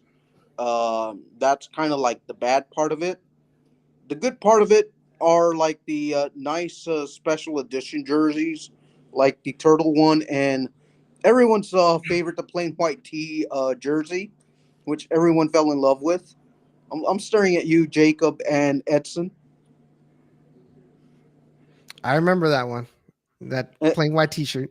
Yeah, I mean that's personally one of my favorites, but I mean it's just like having this camaraderie with the media and you guys. It's just so it made it special, and I got to know a little bit of everything in the process, because not everything has to be bad. But if I have to point out at those three things, those would be it. So, before we go, I wanted to ask every one of y'all that's here, And if you guys want to mention answer it in the chat, you guys are more than welcome, of course. But what was your favorite RGVFC moment in all of its short history? All right. My favorite moment. This one, pretty easy, but I mean, it was a pretty great moment. I mean, yeah. I'll say it. My favorite moment, and it lasted a little longer because it ended up being a gag reel. Yeah, is saying that I'm Tyler Derrick. That will forever be my favorite. It can't not be, right? Because that was a pretty good. Hey, you're Tyler Derrick. Yeah, even though I never saw it, I just played along with it at the end. I'm just like, I still to this day, I'm like, I wonder what it says that everybody saw it on, but not you. I know. See the light, Jacob. Embrace it. Cesar, what was your favorite RGVFC moment? Man, there's so many to count, but I can think of like 3 really good ones. But I think my absolute favorite moment out of the entire time this organization was around was Edson. You were actually a part of this too. This was back when there were a lot of MLS2 teams in USL before it became USL Championship, and before Seattle became the Tacoma Defiance, right? I think that's what they were called. Yes. Before they became Tacoma Defiance, there were still Sounders too, and they came to play a lot in HB Park. We had Toros ended up going up 1-0 within the first half, and then Sounders tied at the end of the first half. And as soon as Edson and we left section 112. You remember section 112? Yes, sir. 112. That's where the Stampede first got their start before they ended up behind the goal at the Jumbotron and the 360 bar. Edson and we left to say, hey, I don't know if it was mine or your idea. One of us said, hey, let's go hype up the crowd. Maybe we can get maybe we can get something going in the atmosphere. So Edson and I start breaking out the Mexican wave. Yes. On my end, and Edson goes all the way down to the south side of the stadium on the other side. And I get it started. Edson sees me and he sees the crowd coming, and then he sends it back the other way, and the opposite section gets it going. All of a sudden, I just remember, let's go Toros. Let's go Toros. And then as soon as the crescendo was at the loudest, boom, they go up 2-1. And then we did it again. The loudest that stadium has, in my opinion, the loudest that stadium has ever gotten. Right at a free kick. Sounders got one of the players got a yellow card from Sounders. The stadium's at the loudest. Everybody's on their feet. Free kick comes in. Jorginho James comes in with an assist, and Magales goes in for the brace. They book it to section 112. And there we are, just cheering them on, and they're clapping us on and all that. That will forever be engraved in my mind as the greatest moment in our GVFC history. Do you remember this photo? Let's see it. Where everyone's completely sloshed. Oh my God. They were filming. MLS was filming for that day. Yeah. I got another one for you from that. If it's the one that I'm thinking, that's the one. Yep. That was taken from their special. Kalen Carr. Yeah. Kalen Carr came down to the valley and did an interview with us. Freaking Kalen Carr. Damn, dude, we were putting on weight back then. Bro, I was thinner back then than I am right now. Oh, I guess it was just me then. Probably. I had That was actually gonna be like my second favorite, like Moment? out of my top three. Yeah. Third was the last game of the first season when RGV beat San Antonio 3-0. Ray.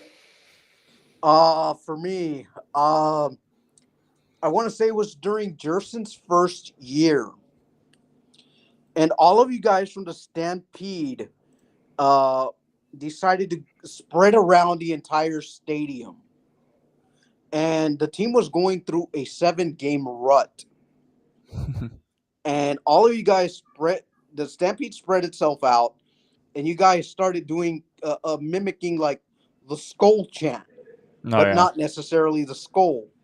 Mm-hmm. And I believe that night you guys were like able to live up that atmosphere, and we were able to get a 2-1 victory. I don't remember the team that we beat, but man, that like moment itself gave me a little bit of the chills, and it just they just ran down my spine.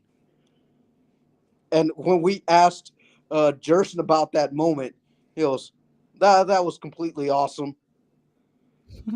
And alluding to Cesar, the top three moments, the second one was when play resumed during COVID. There was a very, very small section of Stampede members on the south side of the stadium Oh in the golf course. the golf course. I forgot Yeah. about I that. was like the only one that saw them, and then I I remember. forwarded Edson, and then I told you, Jacob. Yeah. I'm all like, look at that. I Look at saw that. it. Like, Stampede flag all the way, baby. I think they actually brought it to the attention at the in the broadcast. Yeah. And that was when Tyberson got that late equalizer. Tyberson. Yeah. And I guess like the third like non-HEB park moment / Toros was when they went to Phoenix and defeated Phoenix with Rick Shantz. I thought that was so awesome that oh my God, it just became so surreal. That was the first year of independence, wasn't it? Yes. Yes. So for me, my number one is definitely that Phoenix Rising moment. Because for one moment, for one day, like I really felt like we made a positive difference in this club. Mm-hmm. You know, supporting from afar at the Top Golf, you know, around a lot of Toros fans watching that game, just the fact that the grit, the fight from this team. I believe we were a man down, if I'm not mistaken, in that game. Mm-hmm. And the Toros, despite that, continued to fight, despite their tired legs, get an equalizer in extra time, take it to penalties, and eliminate Phoenix Rising right in front of the Bandidos. To me, that was an epic moment where everybody hugged, you know, and for a jump for joy, lost their voice at the Top Golf. It was just beautiful. Mm-hmm. I think my second. Edson, before you go on, do you remember the pressure leading up to that game? Yes, I remember that. Who was it? You said it was Owain Evans, right? That asked Wilmer about, I think what was whether the he reads the comments or not. Oh yeah, and Wilmer's like, no, I don't really care about, you know, comments on social media and stuff like that. That he said that he didn't even pay attention to reading tweets or Instagram posts or anything like that regarding him. Because I think it all happened because Rick Shantz started talking crap about the Toros or something like that. Rick Shantz. Anyway, but yeah, that was my number one. My number two, I want to say it was that game where I am I'm trying to remember. It was that game at San Antonio where the Toros had one man down I think they were losing 2-0 in the first half. They get a player ejected. I don't remember if it was Chewy or I don't remember who was ejected. But despite being a man down, they were able to equalize. Carlos Small comes off the bench and provokes the own goal and then finds the equalizer. Yes, and not only that, you guys remember who gets red carded for San Antonio? It wasn't PC, was it? No. Tainter? No. I know, Wait. Didn't I make a meme about him? I'm not sure, man. Connor Maloney? No. Well, Mike, he says Kevin Rodriguez. Yeah, that was from ours. That was our player that was red carded. That was us, or that was who we got red carded. But then San Antonio got a red card that it leveled things at the very end. Was it a former Toros player? You can say that, yes. Oh my! Then it might be who I'm thinking, but I can't Who? remember the guy's name. Can you give us clues as to like what he did previously? If I give you this clue, you're gonna get it right away, and I'm just gonna give it to you. He played for us these last 2 seasons. He played for us during the last 2 seasons. Frankie Lopez. Frankie Lopez. That That makes yeah, sense. that's right. Frankie Lopez was the player that got red carded, and it was so dumb too because it was a foul that was called right outside San Antonio's box. The referee blows the whistle.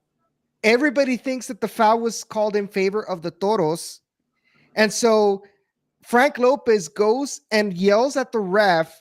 The ref red cards him because I think he touched him too. And at all that time, the play was called in favor of San Antonio. Oh my God.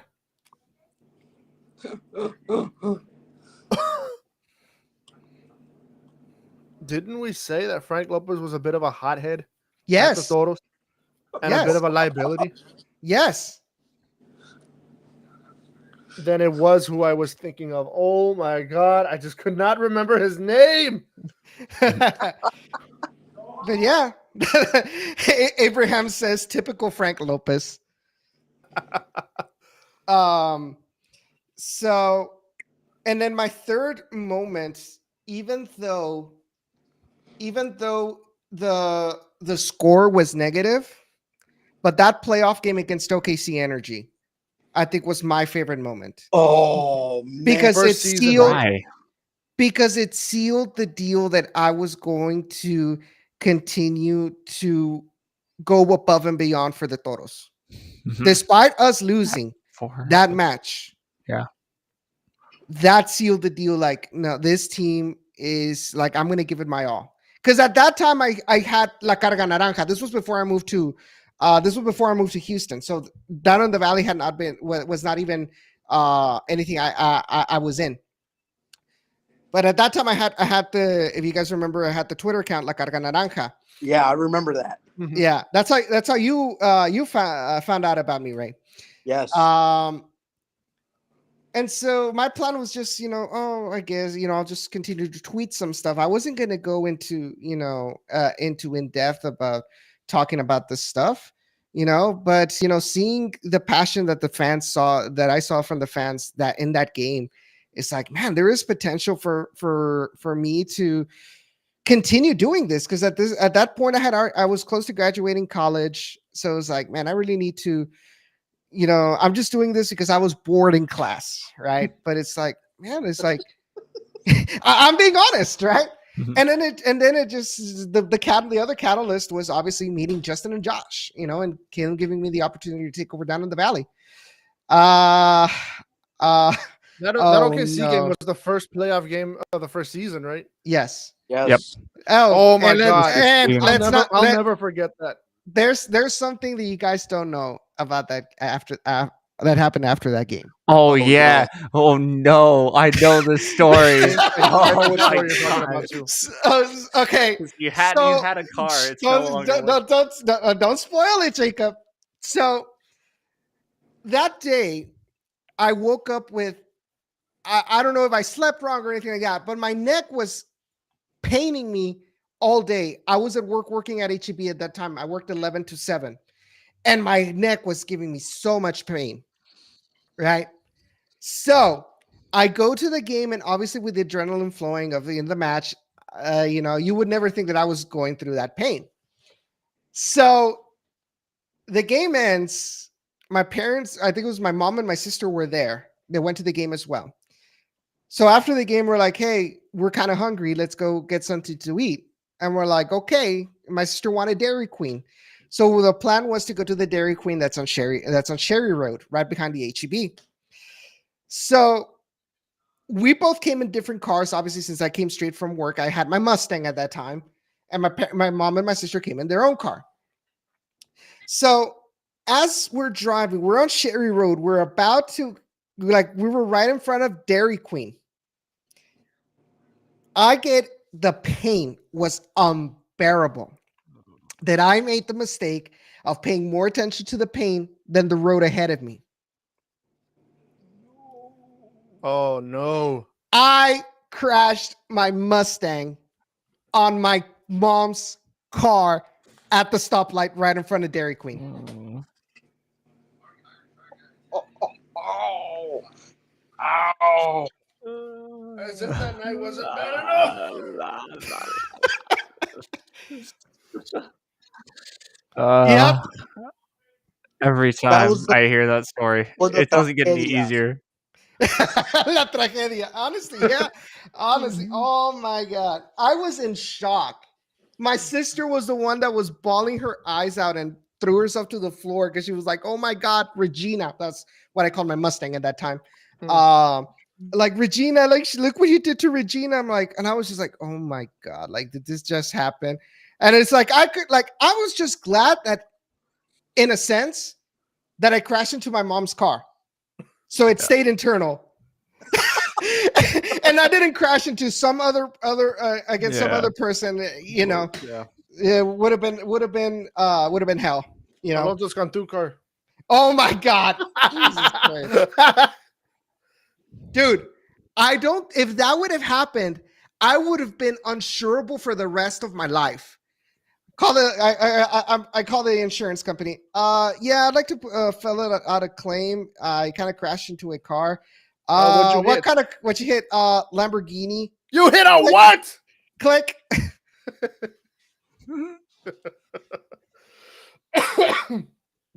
Yeah, pretty much. But yeah, that's all. That's honestly all that we have left, you know. And I want to thank you guys, everybody that's here right now, Ray, Jacob, Cesar. I want to thank for everything you guys did for us as the Dead in the Valley Collective. Every little thing counted. I know Cesar photography, the occasional, appearance on the shows. Jacob, I mean, I remember the day that we talked about and invited you over to be part of the show. You at that time, you had a Tip of Texas Sports Network. You were also talking about the Toros, and I really thought that it would be a good idea to kind of join forces, So I reached out to you. You wholeheartedly agreed, and look where we're at right now. Ray, obviously, of course, being a part of Down in the Valley for a while, then going over and creating South Texas Border Sports. So I want to thank you for everything you've done. I want to thank everybody, all the fans, all the audience members that are watching right now. We really thank you for the support. Like I said, I really wish we would have gone out in our own terms, but it is what it is. Now the question is, and I'm pretty sure a lot of people would want to know, where does this go from here? What's the future for us as far as, what we're going to do? I mean, if you guys want to say what you guys are going to do in the future, I mean, you're more than welcome to. I'll lead it off. I'll take the lead off. I mean, for me, Sure. for me personally, South Texas sports will continue to live on. I mean, regardless. I know I have a hand in a couple of projects that I'll be working on here locally, not so much externally. For right now, I'm gonna try to keep everything in house. Just to do a little bit of a house cleaning on my logos and everything like that. That's just for the immediate future. I mean, I'm still going to be doing RGV Vipers, UT RGV Athletics for the foreseeable future, and eventually just continue what I've been doing through this point. And if any of you guys want to come down and collaborate with me, hey, I'll be happy to take you guys on. And you know how we all work. We've known each other, and we've. I feel like this is a collective family. If you guys want to come on in and really, if you want to hop on, I mean, doors are open for you guys. Since you guys opened the doors for me, that's about the best thing I can do for you guys. You guys opened your doors to me. I keep my doors open for you guys. Thank you, Ray. Mhm. Yeah, I guess I can go. As this ends, here's the next chapter, I guess, for me, which is kind of exciting. Besides just work, I really, really want to hold myself accountable this year, especially for this one podcast, and it's going to be amazing. Jake Young Racing will, of course, continue. We'll continue to do vlogs and things like that. Expecting to buy my tickets and possibly a little, and to possibly have a little bit more uh, network this year for at least, if not one, both races, which would be Coda and Indianapolis, which will be really cool. But this podcast will be pretty cool. It's the SRO podcast from SRO Americas in Europe. What that is, basically, it's a whole other racing series. And of course, I've been a massive racing fan, but this is just one of the pieces of the pie that is not necessarily talked about too much. Yes, F1's talked about a ton, IndyCar's talked about a good amount, NASCAR's talked about a great amount too. But SRO Americas, it's in at least the US surprisingly not cared about enough as it should be, considering it's an amazing bang for your buck. And so I'm really looking forward to talking about that and getting set on that. And of course, you can watch Edson and I in our little league that he decided to join, and then not necessarily force me to join, but force me to join. But I'm loving it. I'm loving everything. All I did Not was say, if you want to join, I'll That's pay fine. for the member the fee. Yeah, how can I say no to that? Kind of like, come on, Considering I'm paying for it. iRacing, Yeah, yeah, exactly. So that'll be a good time, and podcast will be great, and it should be fun. So just real quick, because you mentioned it, so we do. I know this graphic that I'm uploading is a little bit outdated, but Buy we that do. picture. But we need to update that picture, man. I already told you what I need. So Yeah, especially with that Theo mustache, that fully grown uncle mustache that he has established right now. so hey Ray. So it's funny because what was it last week, Jacob? Yeah, That they mentioned it on the VRL broadcast. yeah. That they wish that they like what they say, something about like they wish that they had your mustache or something like that. It And was, what I ended up doing is like I put a mustache on the livery that I made for Jacob. Let me put a picture, because I know I did. yeah. It's got to be there somewhere. Yeah, it should be right over here. Mhm. I'll upload it so you guys can see it. Yeah, there it is. Mhm. And it's there's the mustache, there's the Kia, and in real life, I have a Kia Forte GT line, so it works out perfectly. Yeah, but yeah, it's like every Wednesday at 8 p.m. We sim race on the AAA Broadcasting YouTube channel. Jacob and I, we're part of the team. We're the same team, and we have fun. Right now, so far, our results haven't gone our way, but we're having fun and we're learning. We're learning. Like I'm a newbie at sim racing, but it's just been so much fun, and it's kind of helped. I'm not gonna lie, like it's helped me like cope, and find something that I'm enjoying at as a hobby. Because I'm gonna be honest, this season it was down in the valley was very stressful for me. Oh yeah.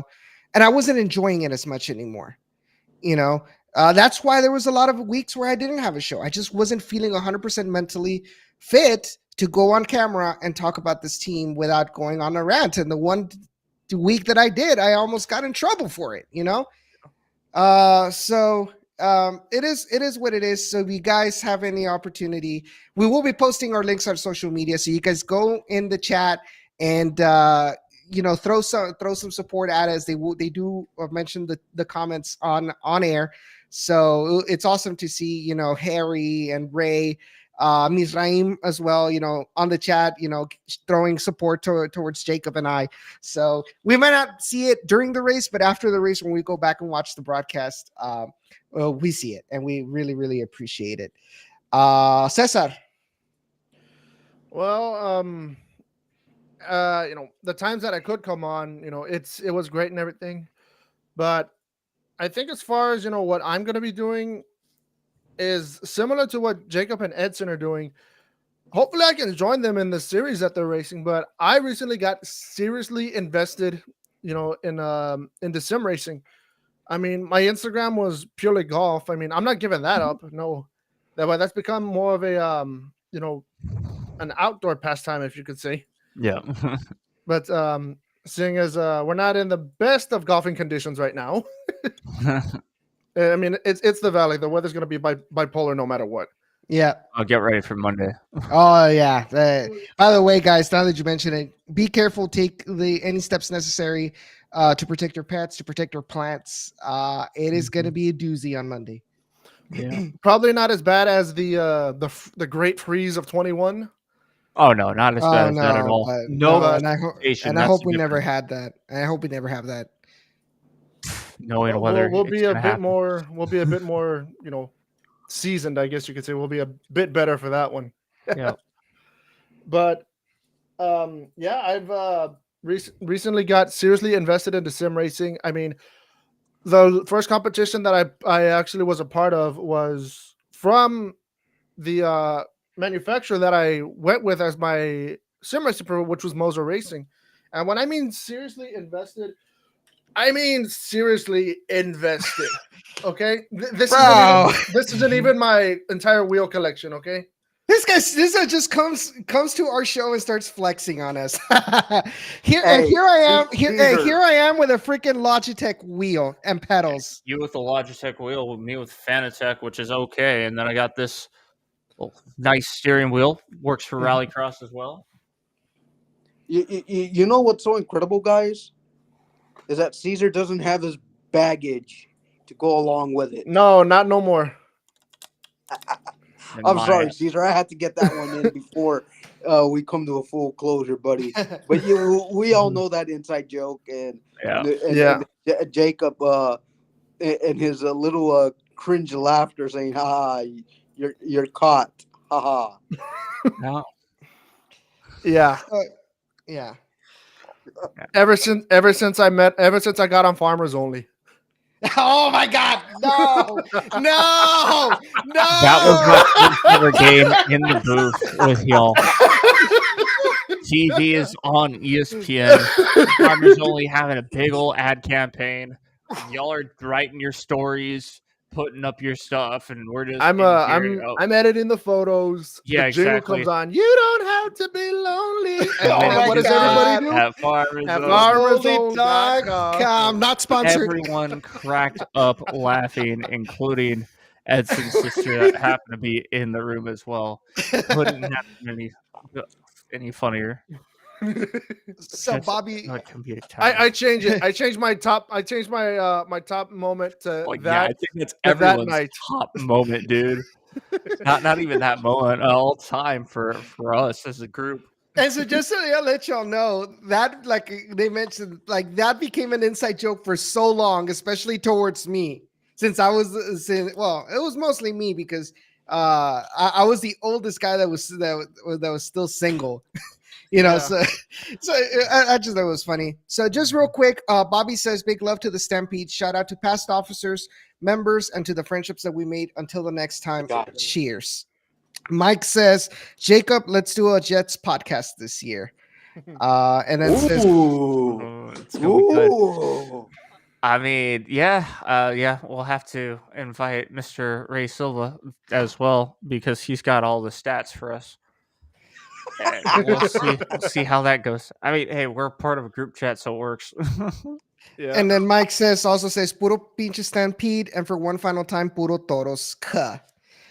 No. You skipped out the friendlier language part. Sir, I want to go out without being demonetized. Not that we were getting monetized at all, but still, I don't want to get in trouble with Mr. YouTube. Yeah, I mean, there was also this one guy who I now like to label Noti Chiripas. Are they related to Mitomano Deportes? Nope.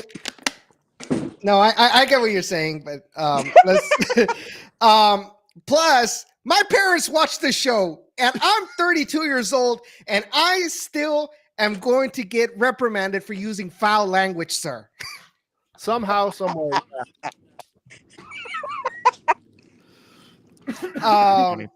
Abraham says, I'm truly going to miss this. This channel really brought me so much knowledge of the sport, especially for someone that was a relative newbie to the soccer. Thank you guys for everything. Abraham, thank you so much for the support. We honestly really, really, really appreciate it. And for me, I really don't know what I'm going to do, man. I'm like Jacob said, I'm going to be doing the sim racing on my end. Mike says, Edson, my top moment definitely when they put my name on the board for my birthday. That was actually pretty cool. But where'd Ray go? Anyway, but as far as soccer is concerned, I don't know. I really don't know.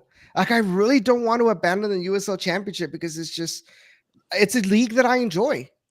I mean, am I going to be a free agent for the time being? More than likely.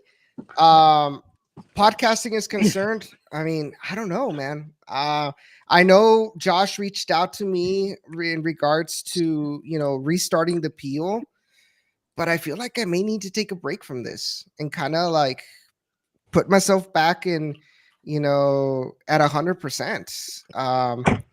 I know my mom one time made the comment, because I always watch, channels like Eric Estep and, the guys from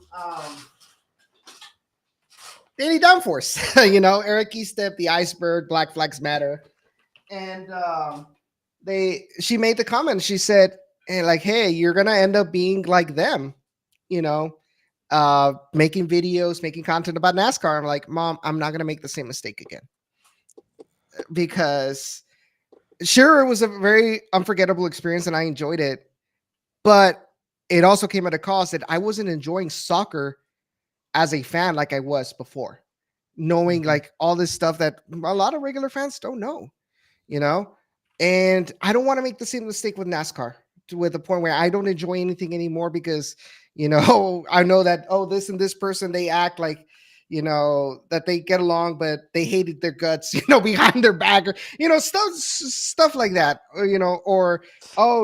anyway. But what I'm getting at is, as far as soccer is concerned, I'm still undecided. Anything happens, I will let you know. For the meantime, I'm probably going to be doing a little bit of gaming content with my sister, with Josh. But it's Jacob not going to be racing stuff. Exactly. But nothing at a full-time basis. I mean, I got my full-time job, and I honestly think I need to work on my, I need to work on myself. I need to go out there, be a little bit more of a social animal, and not to be stuck here in my cave, every weekend kind of thing. So I think that's what it's gonna be so far. Mike says obviously can't forget the Vicente Sanchez goal. That was very epic as well. Sloth front says, flip, right? "Oh yes, That front no, flip. well, no, the one where Vicente scores a goal and he climbs, that little The mesh The netting. netting. yeah, the That's netting. what I was talking. I think he did Yeah. a front flip afterwards or I beforehand. don't remember exactly if he did or not, but that photo is still there somewhere. With you've got him celebrating with the Stampede. You got all the smoke bombs, going off, the orange smoke bombs going off. Chucky And- Was that falling from against the mesh Landon net. Donovan though, and the San Diego Loyal? I think Was it that was. against Landon Donovan and the San Diego Loyal? I don't remember, to be honest. If if anybody remembers, put in the chat. Sloth says, "Great podcast y'all had here. Glad we had people covering the toros like y'all did." Sloth, thank you so much for your support. We did what we could. And We weren't. I'm just gonna leave on this personal note, since that way you guys can get your goodbyes in. But for me, I'm still gonna be covering a little bit of the USL because there are some UTRGV links and some RGV natives still playing in the USL Championship, like Javier Garcia, Arthur Rogers, who just got signed by Tulsa. Chelo Martinez is going to be announcing his decision soon, and some of the other guys like William Aquillo with Calvary of the Canadian Premier League. With Diego Rocha I think he's still with Charlotte. Yeah, Independence. Diego Rocha. He's another guy. And Zurdo. He's still playing at Michigan. So those are going to be like stories that I'm going to venture into trying getting interviews via Zoom and putting them up on my YouTube channel. Kyle Edwards, says Mike. Yeah, Kyle Edwards. He's another guy. As soon as he signs, I'll give him a major shout on my profile. So he's another guy that I'm going to be looking forward to covering. Anthony Patty's another guy, a former UTRGV guy that signed at League One. So I'm going to try to keep like where's everyone at type of story-esque. Yeah. Josh says, F it, I'm going to spam the chat with bomb-ass emotes. Perfect sending off. Thank you so much, man. By the way, everybody in the YouTube chat or in Facebook chat, I want you all to spam bull emotes in the chat as a final send-off. I would have said an opossum, but there is no opossum emote yet. There's no taquache emotes. There is no taquache emote, but Maybe just trucks. A bull will have to do. Quema no quema ka. But guys, thank you all for everything. You guys are all going to be here in my heart. And like I said, if I ever do come back, I will let you all know. And one final thing before we all say our goodbyes. I know there's going to be a lot of fans that are probably going to be looking for another fan base to go to. It's their decision, man. Even if it's San Antonio, the way the organization treated the fans, like they don't really deserve taking them into consideration, So at the end of the day, let's continue bantering everybody that goes to San Antonio, even if it's someone close to you that is gonna want to go to support San Antonio. Like I said, I don't know. I think I'm just gonna be a free agent for now. But CSC somehow. Yeah. But let's maintain connection of this beautiful community that we built, even if we're going to be going our separate ways when it comes to fan bases. And let's hope that one day we get another team here in the Rio Grande Valley. Let's hope one of us wins the Powerball when it's at the billions, and then we'll talk. Yeah. One can only dream. Yep. Oh my God. While y'all were talking, I actually found the Farmers Only clip off of Jacob's channel. Oh no! Yeah, Off about what? off of your YouTube channel. Oh yeah, that's right. It was in the vlog. one of the vlogs. I forgot about Can you that. share it? Can you share it? I can't. I don't know which vlog it is. I have it. But, I have it. yeah, I'm watching it right share it. now. Okay, are you able to share your screen? Bob I think I can. Inc. Salute to you, sir, for the Charlie Ward reference. God bless the Queen. God bless Charlie Charlie Ward. Ward. God save the Queen. God bless Charlie Ward. Yes. And now it's God save the King. God bless Charlie Ward. By the way, found it. guys, if you guys are R.I.P. ever, the if you Queen. guys are ever in England, be sure to check out Charlie's Chicken. Here yeah. it comes. I guess we're gonna be. I guess before we say our goodbyes, this is how we're gonna leave. Charlie's Chicken over Nando's. We start for those 3 points. That's the most important thing. And That's changed. we gotta Oh wait, no, I'm recording. Whoops.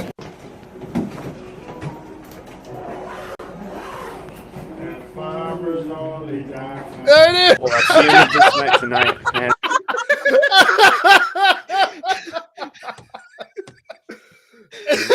Terrible vlog. I could have shown the whole vlog, but no, I was nice enough just to show that one clip. Yes, we're not doing reaction content here. Oh, The lowest form man. of content that can be produced right now. Hey, don't say that in front of Jacob. Listen. I was off of like 3-4 generations old Samsung phone.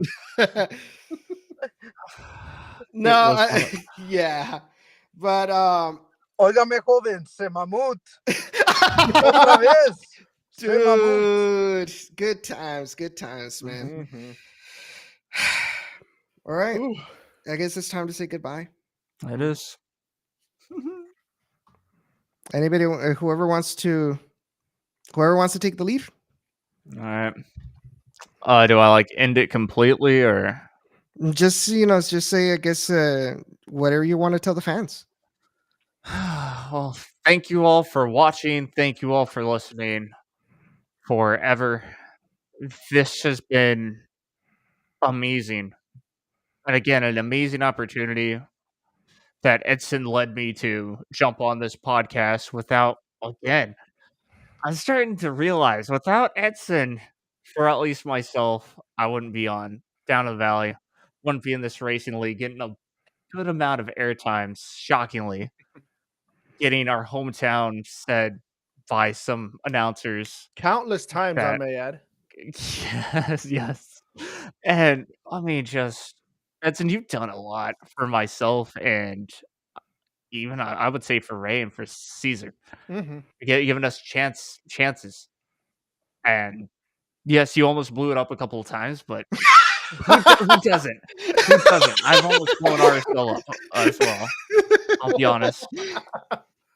But other than that, yeah, just thank you all so very much for watching. As the And- great Jurson Echeverry once said, no comment. Comment. And yeah, we'll see you on the other side. We're not dying. Jesus Christ. God, that went dark real Do we quick. See you on the other side. I will. There goes the lamp. Well, He's got the trombone. Ray, your goodbyes, man. To the front office, it's media relations. Everyone in the indie fan industry, the security guards, the coaches, utility guys. Thank you for at least allowing me to share brief moments. To you, the fans, thank you. I mean, you guys made this very, very possible. Media relations made it possible to get allowing us to get content. To you, Edson, to you, Jacob, and to you, Caesar. You guys have a special place for me, and I'll have a special place for you guys. Again, I'm gonna be open doors. If you guys want to contribute something to my page, I will welcome it with arms wide open, because you guys allowed me to come in, display a little bit more of my abilities, to the one and only game that I ever worked, in this independence of RGVFC, doing color analysis, and everything else that's attributed. Thank you. Caesar. How do I end this without sounding like a sap? Oh no. Just say whatever comes to your mind. What else? What isn't in there right now? Guys, it's been a blast. It's been a real trip. It's been a great experience. It's been a lot of things. But I'm just so happy that I was able to experience this all with you guys, from the get-go. To the Stampede, thank you all so much for, allowing me to bring my musical talents to fruition here, and with the trombone and all. Those were some really great times, and I'm glad I was able to share in that with y'all. And Edson, Jacob, Ray, thank y'all so much for letting me be a part of this podcast. I didn't have as much sports knowledge as y'all guys did. Didn't follow soccer as much, but I contributed to however I could, with the photography. I got some really, really good exposure in the photography as well. Ray, thank you for giving me the opportunity to help you with the CONCACAF, Women's World Qualifiers.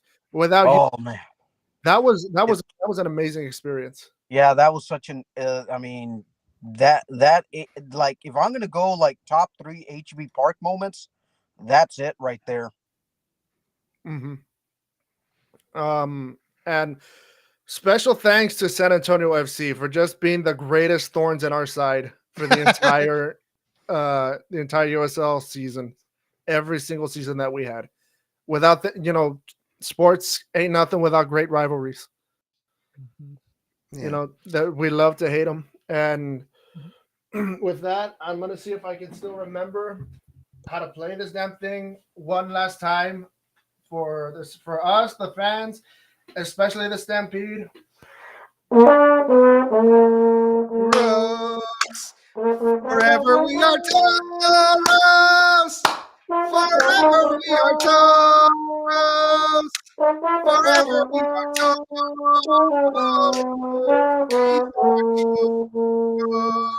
Forever we are Toros. Forever we are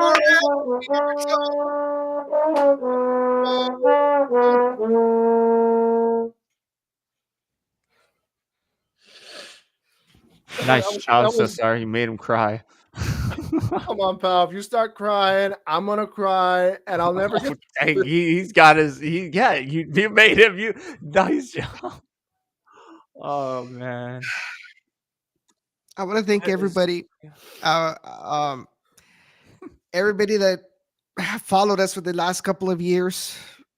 Down in the Valley would not have made it as big without all of your support. I want to thank, obviously, you guys for everything you've done to help grow to where we ended up. People like Victor Araiza, obviously Justin and Josh, for all of their help, their advice. I never took it for granted.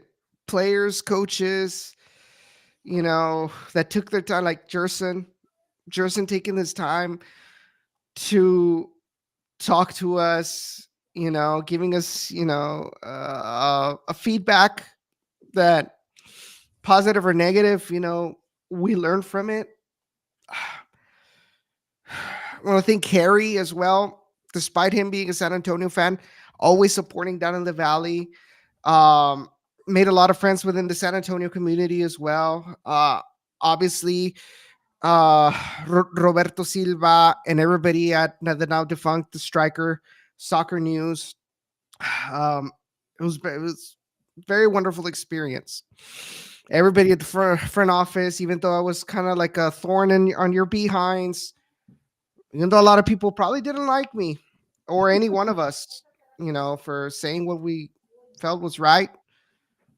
We were very grateful that at least for a certain amount of years we had a team to be proud of. And I hope we continue to be together as a community. You'll always find me on Twitter. You'll always find me on social media. We're always here for banter and all of that. And I really hope that eventually everybody leaves a happy ending. Players, former workers at the team, every one of us. It's hard losing something that was part of our lives for so many years. But we'll move forward together one way or another. And I really do hope that somebody else comes in and really values this market the way that it deserves. That is what I'm clinging on. And I hope that is part of our future.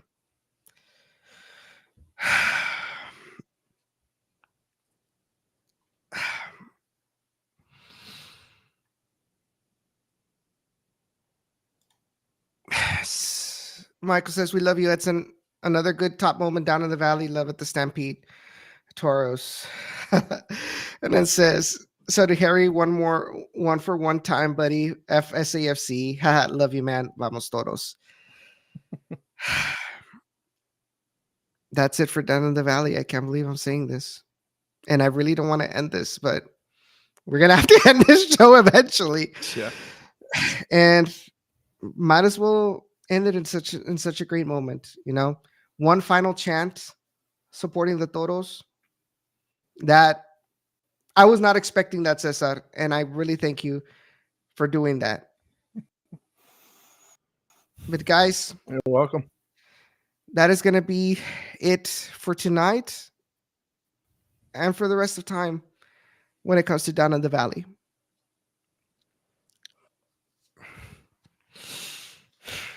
I'm always going to keep this shirt, and I'm always going to remember this. And obviously all the Toro stuff too. Thank you all. Be safe out there. Be prepared for this Arctic storm that's coming early next week. And I hope to see you one day out there in the wild. Y'all have a good night. And as always, let's go Toros.